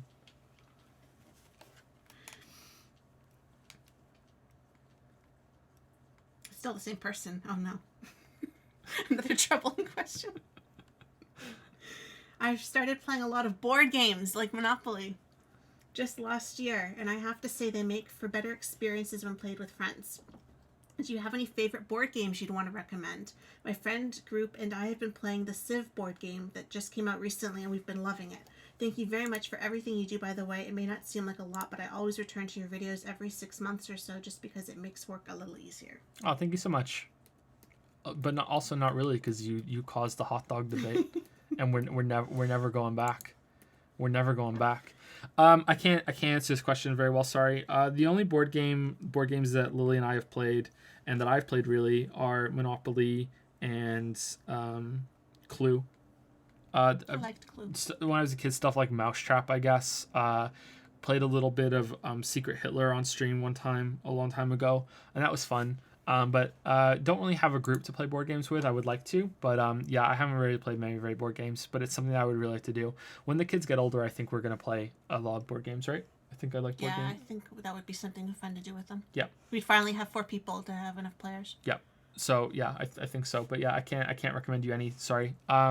If you're gonna watch the VOD for the answers, maybe you can read chat. Can chat recommend any good board games? Wikipedia agrees with me about the sandwich, by the way. Play with Shammy and Mandalore? Why the fuck would I ever want to do anything with Mandalore? Fuck Mandalore. How dare you even bring him up? What the fuck? How dare you say his name on my stream?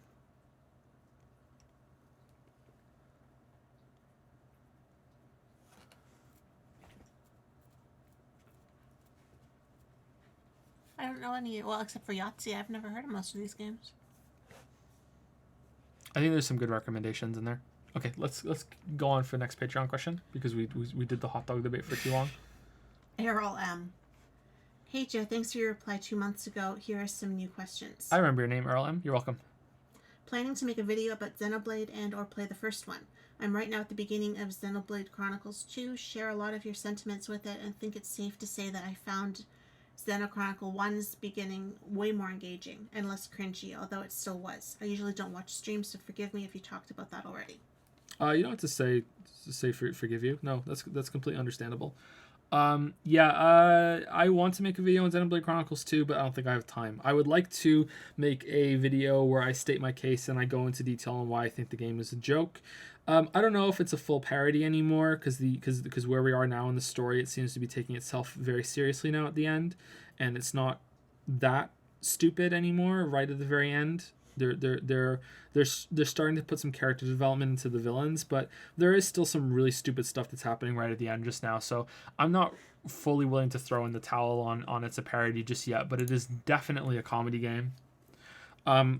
Everyone in chat, well, not everyone. Why do I say everyone when it's only like 1 or 2 people? Every single time that I say that it's a parody, there's always 1 or 2 people in chat that are like, just because it made a joke doesn't mean it's a parody, and that's true, but it's not just a joke. It is pretty much nonstop jokes. Pretty much nonstop. More jokes than there aren't jokes. And even when the game is trying to be serious and they're having fights and you're losing in cinematics after you win the battle, these also seem like jokes. The I can move faster than the speed of light and I'm altering reality. This level of bullshit. This seems like a joke that is being played out with a straight face to me, and that seems funny. So as much as I would like to do a video that states my case on that and why I really enjoy the game, even because of these and because I think the game's funny, I don't think I have time, so I don't think I can do it. But I would like to play Xenoblade Chronicles 1, if anything, just to see what it's like compared to the second one, and everyone really likes that game. So I think I will play it eventually, but not anytime soon. Maybe in a few months we'll start another Xenoblade stream up. I'd even like to try Xenoblade Chronicles X, just to say that I've done it. The music in those games is really great. I hope you enjoy the game, by the way. It gets better. It picks up. It just takes too long for the combat to get better than bad. IMO. What do you think of the use of loot boxes in games like Overwatch? Yeah. Okay. I think that loot boxes are a good idea that are poorly implemented, and that might be a shitty opinion to have at the moment, but I was speaking a little bit about this in today's stream, actually, with Xenoblade, when we were opening the crystals. When I was a kid and I collected some Magic cards and I collected some Pokemon cards, I really enjoyed opening the packs. That was fun. What's in it? What's here? Is there anything good? Is it going to be a rare? Is it going to be more than one rare? Is there going to be some shiny card? Things like that. I really enjoyed opening the packs, and I had a lot of fun with that. And I think that the idea of those opening those things that's in loot boxes is good. The problem is not the act of opening them. The problem is when they cost real money. When the game has a entry fee, even if the game doesn't have an entry fee, it needs to be a very generous system. Hearthstone is way too expensive. Way too expensive. It's insane how much it costs. You could probably get 15 cards in a pack at the price that they're currently selling them for, with a guaranteed at least 3 rares. And with all those chances to get epics and legendaries. So you could triple the amount of cards that you're getting in a pack at the current price, and it would probably still be too expensive. That's how ridiculous Hearthstone is. So yeah, that's how stupid Hearthstone is. And that's a free-to-play game. So you can use free-to-play as a shield, and you can get away with a lot. And the amount of money that people spend on Hearthstone is just ridiculous.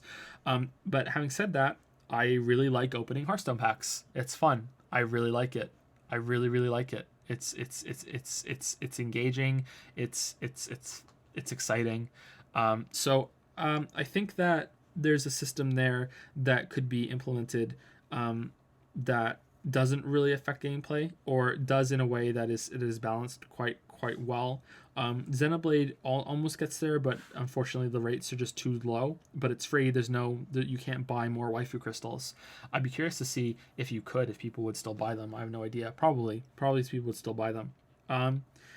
The issue with Overwatch specifically, though, to get back to answer your question, to end the answer with that, is that a lot of people say, Overwatch is just cosmetic. Who cares?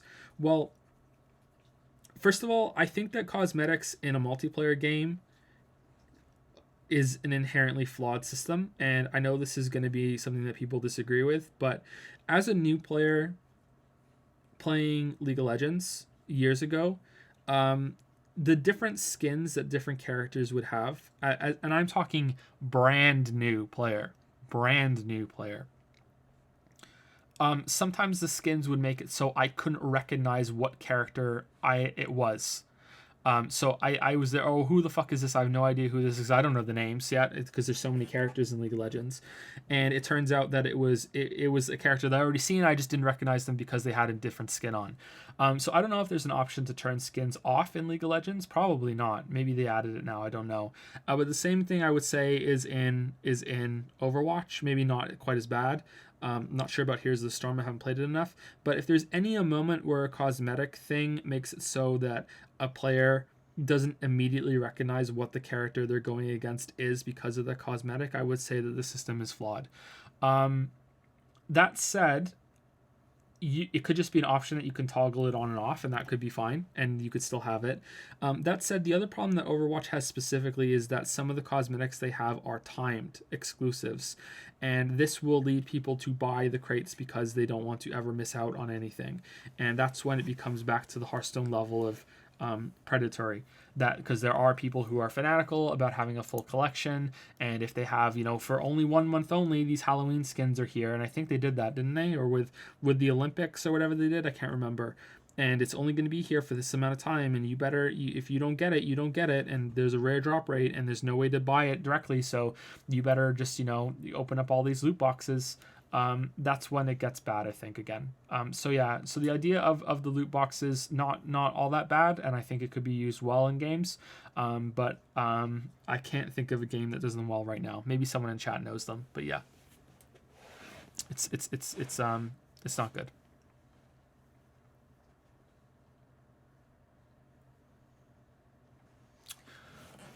Can you recommend Breath of the Wild's DLC? Again, I didn't have the time to watch your stream if you answered that question already. No, I can't recommend it, but I haven't finished it yet, so I can't, go against it either. It seems like more of the same from the main game. It's just more shrines. It's kind of fillery. The shrines weren't all that great. They were a little better than the worst shrines in the game, but we're talking only a couple hours, and I haven't even played the first round of DLC. If the game is something that you've gotten already, sorry, did he say? Does he play the game already? Oh. I can't remember. If you're new to the game, then I think it would be good to just throw it in there because it's going to be more content that you're just gonna find, and you might not even know that it's DLC content. That could be fun. But if you're thinking that you're going to go back to Breath of the Wild and have this nice big experience and return to this game that was really really great, I don't think that's a good way of doing it. However, I haven't even seen the dungeon that they added. Apparently there's a dungeon at the end of the last one. So maybe, I don't know. Someone was saying that in chat one time. So I don't know. I can't comment on it. Sorry. So don't listen to me. So yeah. Sorry, I can't say anymore. I didn't play it for very long on stream. I think it was only 2 streams. Or maybe 1.5. I think someone in chat said that you can buy the skins for credits now in Overwatch. Can you? Was that always the case, or do you have to buy the credits, or what? Or do you have to disenchant a bunch of stuff that has a really low rate on it? I can't remember. I haven't played much Overwatch because I don't like it. But maybe Overwatch isn't that bad.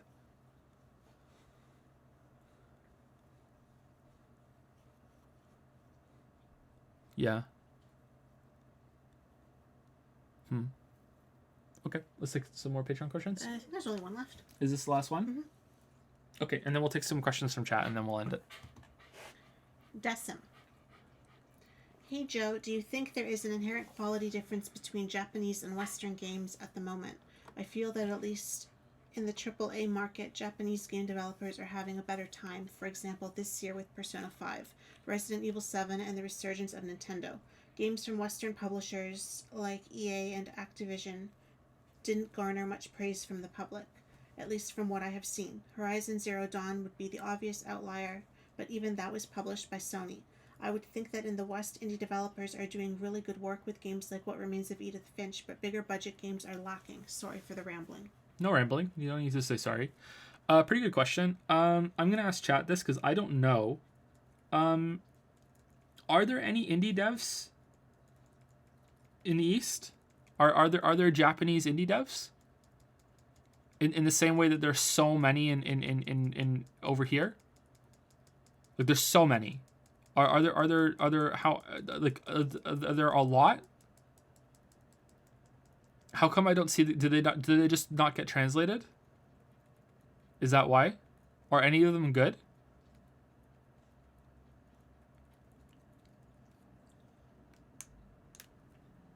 Oh wow, that's just like a whole. That's just like a whole black hole of games that we're not seeing. Holy shit. Okay, this might be too much to ask, but can anyone who's really into that and knows it, can you link me some of the best ones that you've seen on Discord so I can look at them? Because I'd really like to see them. Like, are there like some Stardew and What Remains of Edith Finch like level games that are really really good? That's a shame that they're so hard to get. Yeah, I guess the language barrier would be a problem. Yeah. Okay, so for yeah, I agree that they're in. Well, we just proved it wrong that there are a lot of indie devs over in the East. But yeah, I think that indie devs are pushing more things than AAA in the West right now. But that's not overwhelmingly true. I think that some AAA games are trying to take some risks. I think that they're hitting some heavier diminishing returns on visuals, and they have to differentiate themselves in other ways. But they're not taking that many risks. It's not really that worth talking about that much.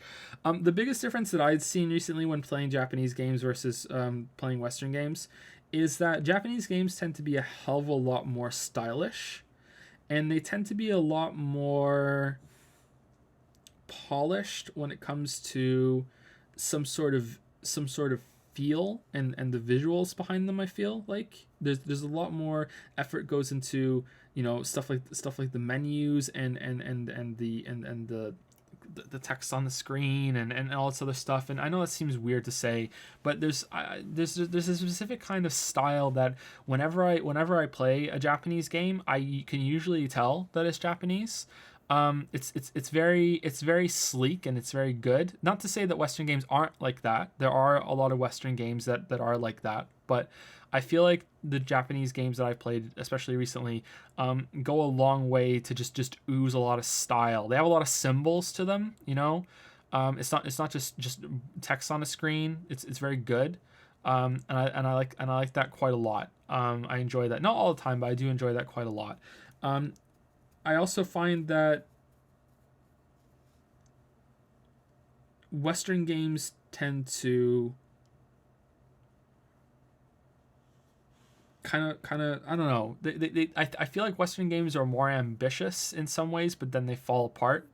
Whereas Japanese games play it a little safer and are kind of a little blander, but they don't fall apart in the same way in terms of gameplay. I don't know. I think I'm hitting my lack of experience with a lot of recent Japanese games here, so I can't. I should maybe I shouldn't be talking, but. There's also different ones. When I think Japanese games, I typically go towards RPGs, but then there was Revengeance, and that's the exception, probably not the rule. When I think of Western games, I immediately think of like Wolfenstein, a lot of shooters and stuff, like that sort of thing. Um, I don't know. It's difficult to think about. I think I need to play. I think I need to play a lot more games, especially a lot more recent Japanese games. Um, I kind of want to say that Western games tend to be more gameplay focused than Japanese games, and Japanese games tend to be more just really story focused a lot. But that doesn't seem right to me because a lot of Western games aren't gameplay focused as much as I would like. So it's still it's still not enough. It's just that I think there's more to it on the Western games, but I'm not sure. I'm not sure. Um, yeah, I can't give you a good answer. I'm sorry. I can't give you a good answer to that. But I'm really interested in the indie games that are being made over there.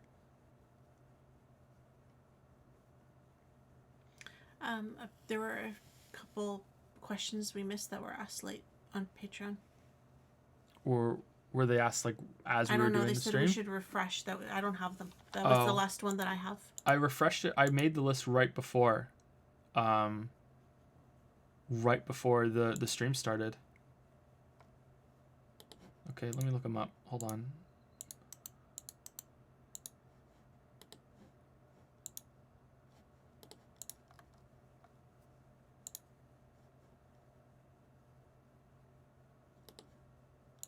So Destin was the last one I had. Yeah, 2 hours ago and 11 minutes ago. Yeah. Okay. I can answer them real quick, but this is That was past sneaky. this is past the deadline, so I'll just try and answer them real quick. Uh, Brandon, I won't say last names, says, "Hey Joe, have you considered playing Lisa and Earthbound? Both are similar in feeling to Undertale, and I think that all three would work well in a triple feature type video. Thanks, and I hope you and Lily come to an agreement on sandwich protocols." I've played Earthbound already. Yeah, I liked Earthbound. I haven't played Lisa, and I probably would play Lisa. I'm not sure if I would put them all together in a video, maybe in a series of videos. Earthbound was pretty good. I played it when I was younger, right when it came out.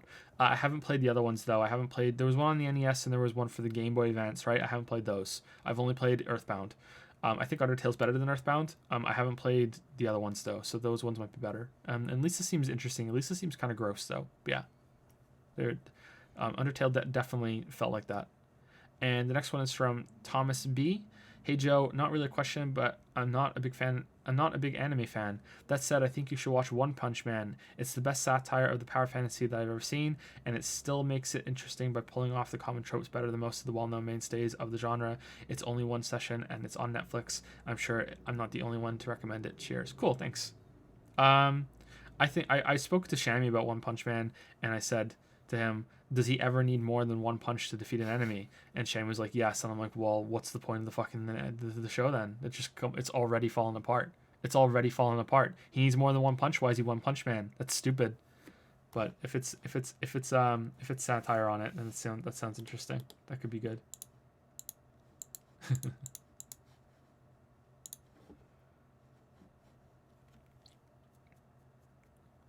I just sent you a Discord message. You should read it. Cool. Yeah, sorry again that I couldn't give a good answer about the Japanese versus Eastern games. Maybe I should have answered that one earlier on. Maybe I'm getting a little tired now. I don't know. I just feel like Japanese games have a more, I guess, cohesive experience than a lot of Western games, which is weird to think of because I think overall I prefer Western games, and I just like the style of Japanese games a lot more. Western games seem more obsessed with realism as well, but that's changing a bit. 1.05 Punch Man. He doesn't need more than one punch. He uses weak punches to test the strongest enemies. Oh, okay. Okay. He's feeling them out.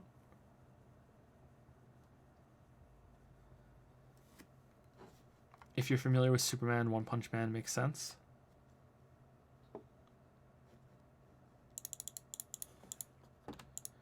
Are there any more questions from chat?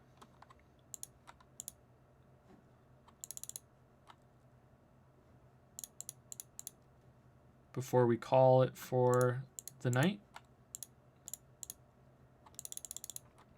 Do you have any idea what the next stream game is going to be? I was pretty excited for Persona 5. Yeah, I don't know when that's gonna happen. Maybe we'll start that in February. Seems like a good Valentine's Day game, huh? Valentine's month for Persona 5. There's a lot of waifus in it, right? Oh, are there? Waifus for liefus. Yeah, I'd like to get through that. I'd like to try it, and if anything, just to make it so people stop asking me to play it. I don't know what the next stream game is going to be though. Christmas is coming, and I don't think it's good to start a new game until Christmas is over. Maybe, I don't know.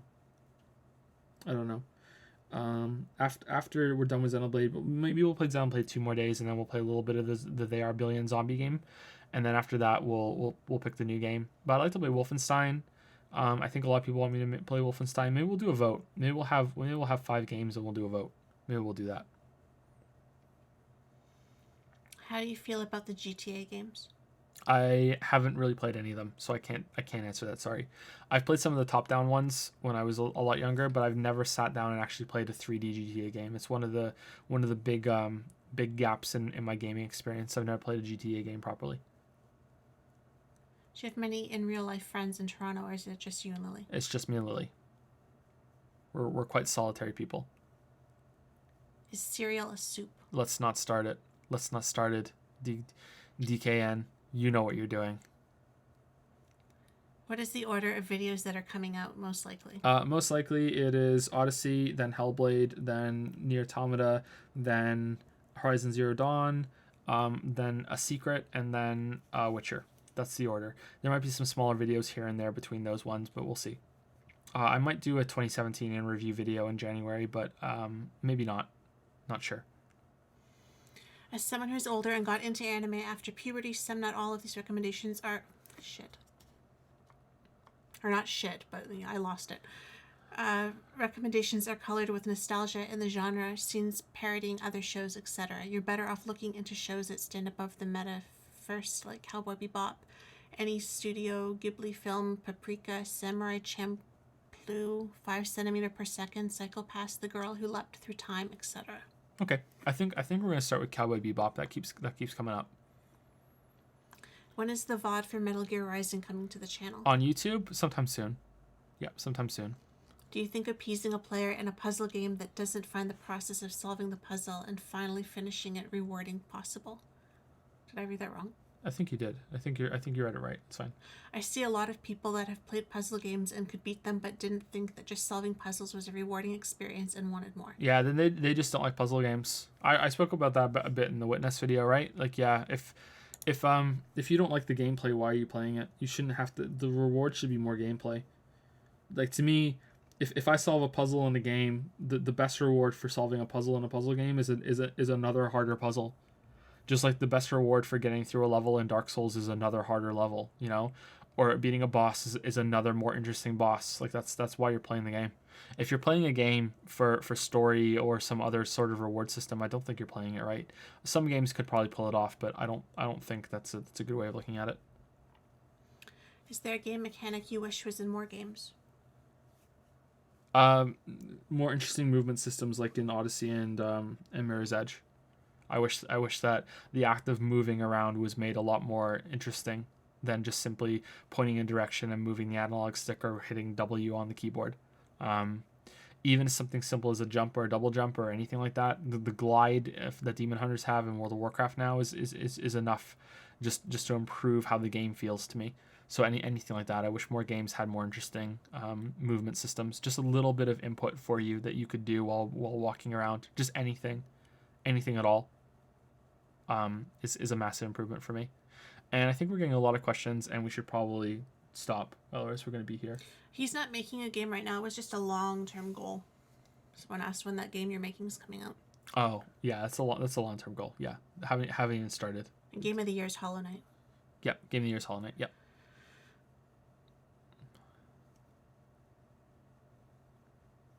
Another entry-level anime recommend. You should watch Akira. It's a movie. I've heard of Akira. Her hips don't lie, right? Akira. You're tired, aren't you?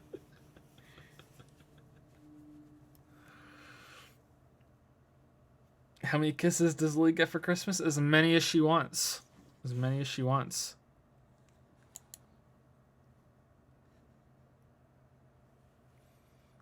I love the delayed reaction because the stream has a 5-second delay to all the stupid shit I say. It's funny. It's weird when you do the other streams because sometimes I'm in the hall and I can hear you here, and then it comes from the speaker in the other room, and it's like a double. You can hear me laughing. Yeah, it's really weird. You done? Don't forget me. All right. I think that there will be a stream tomorrow morning, but this is kind of late. It's 2 a.m. and I have work to do, and so it's possible there won't be a stream tomorrow, but I hope that there is. So I just want to put it out there that there might not be a stream in the morning, but right now I'm planning it. So yeah, we'll see. It's 2 a.m. Should be okay. Should be all right. Depends on how. Depends on if you get any sleep. Yeah, depends on if I actually fall asleep or not, but we'll see. But yeah, thanks for stopping by, guys. There'll be a VOD up in the thing on the YouTube in 24 hours with all of the timestamps for all the answers and everything. And yeah, that's it. Thanks, guys. Are you blushy crushy for Lily? Of course. What? How many hours from now? 9. We start at 11. Yeah. So 9 hours from now is Took the me a next minute stream. to remember what time. Yeah, but I need to eat something. I can't remember last time I had some food, and I need to walk the dogs, and I need to do Odyssey work and all this other stuff, And sleep at some point. and I should probably have a shower as well. I didn't shower after I got up from the nap today. I feel kind of grimy. Yeah. All right. Thanks, guys. Have a good night, everybody. I'll see you later. And if you're not here for the morning streams for the next while, or you're on a different schedule, this will be the last stream that we do probably before Christmas, right? I thought we were talking about Christmas Eve. We were gonna do. Are we gonna do a Christmas? I thought we were doing one Christmas. A short one, not a long one. Maybe like 2 hours. Are we doing a late night stream on Christmas Eve? Okay, we could do that's that. what was happening. But in case you can't come to that one, or you're busy, which would be totally understandable, Merry Christmas and Happy New Year. Merry Christmas. Thank you for stopping by. Hopefully we'll see you.